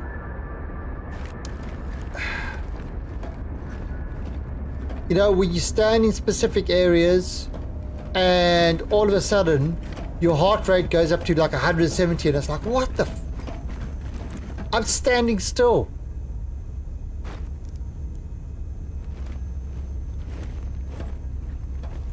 I just don't get why what they're doing to make it so crappy. I mean, yes, I know there's a lot of systems and a lot of tie-ins and stuff like that, but surely standing still, how does that affect your heart rate?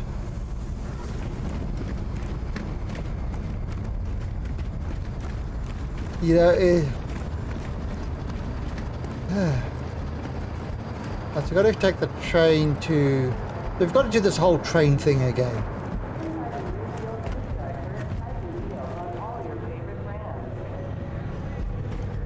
I remember the first time you take the train, oh, it's so cool, the train, so cool. The second time, oh, fuck the train again. No, it's like, what a waste of time. Seriously, that's kind of the process you go through, and you know, and like these people say, oh yeah, but it's immersion. You know, you have to take your stuff, you have to go to the system to, you know, trade your things, and then, you know, go to this part and do this, and then go to that part. It's like, do you know what? If there's a menu to do that, I will use the menu to do that, because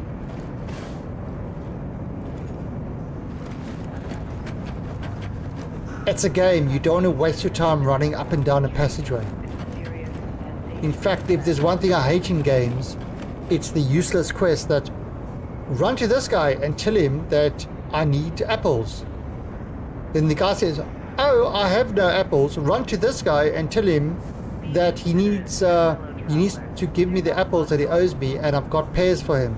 Then you run back to the other guy. Oh yeah, we've got pears, but now I need you to kill 50 insects so that I can put flavor in the pears so that I can get the apples, which you can then run back to the other guy to give him the apples so that you can get 20 XP. It's like, I hate those quests so much. It's like the worst thing in MMOs. Run until this guy this, run until that guy this, run until... He's so unnatural. It ruins my immersion.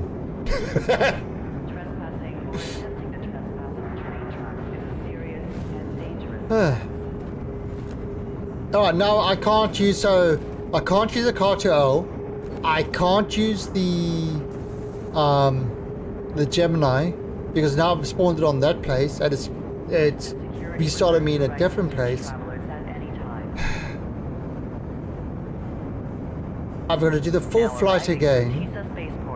Stand by and let passengers disembark before boarding. Be considerate to your fellow travelers. Do not lock doors. Alright, so what we're going to get.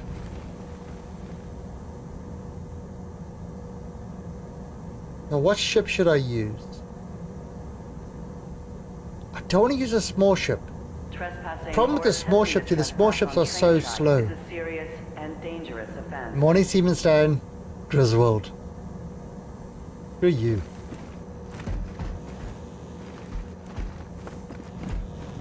Griswold. How rude. Go.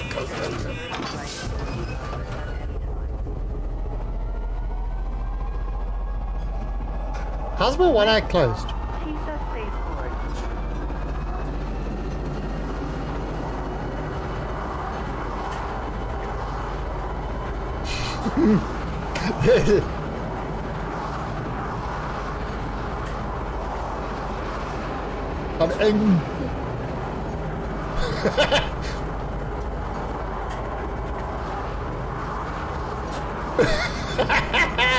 I love that. Best thing ever. At least I can amuse myself with that.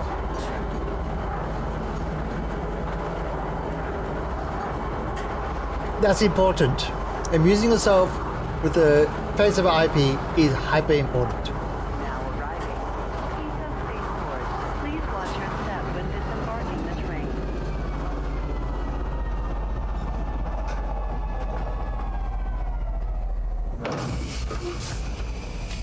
I don't know, it's weird. It's weird. The more I'm playing early access and alpha games, the less tolerant I am of their bugs. And crappy design. Custom.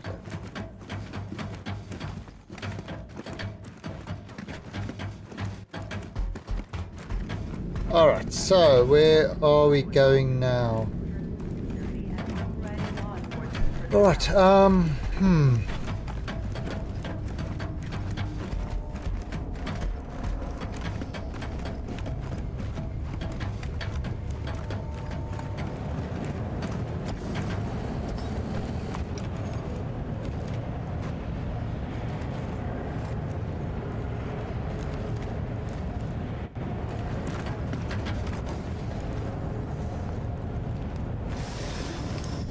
I don't even know how to wave or anything like that. Can I dance?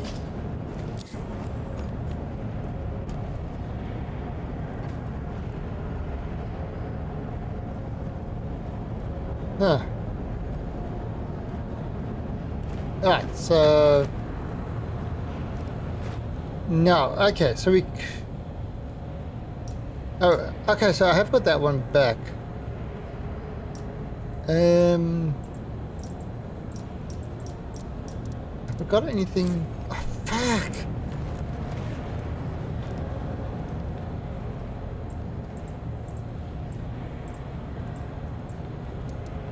Oh, I've got an RSI Constellation. How did I get that one? Unfortunately, our automated system is unable to access that ship at this time. We apologize for any inconvenience. Please try again later, or select a different ship. Positioning Q. Unfortunately, our automated system is unable to access that ship at this time. We apologize for any inconvenience. Please try again later, or select a different ship. Okay, now remember this. This kind of puts it in a queue. But when it's actually available, it doesn't tell you which pad it's in. And you kind of have to guess. I wonder if they've ever fixed that.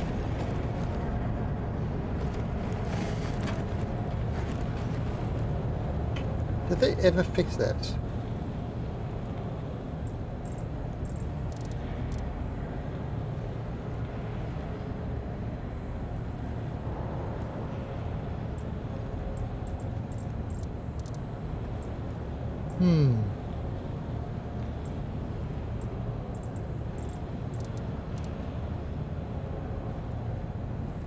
Constellation. Oh.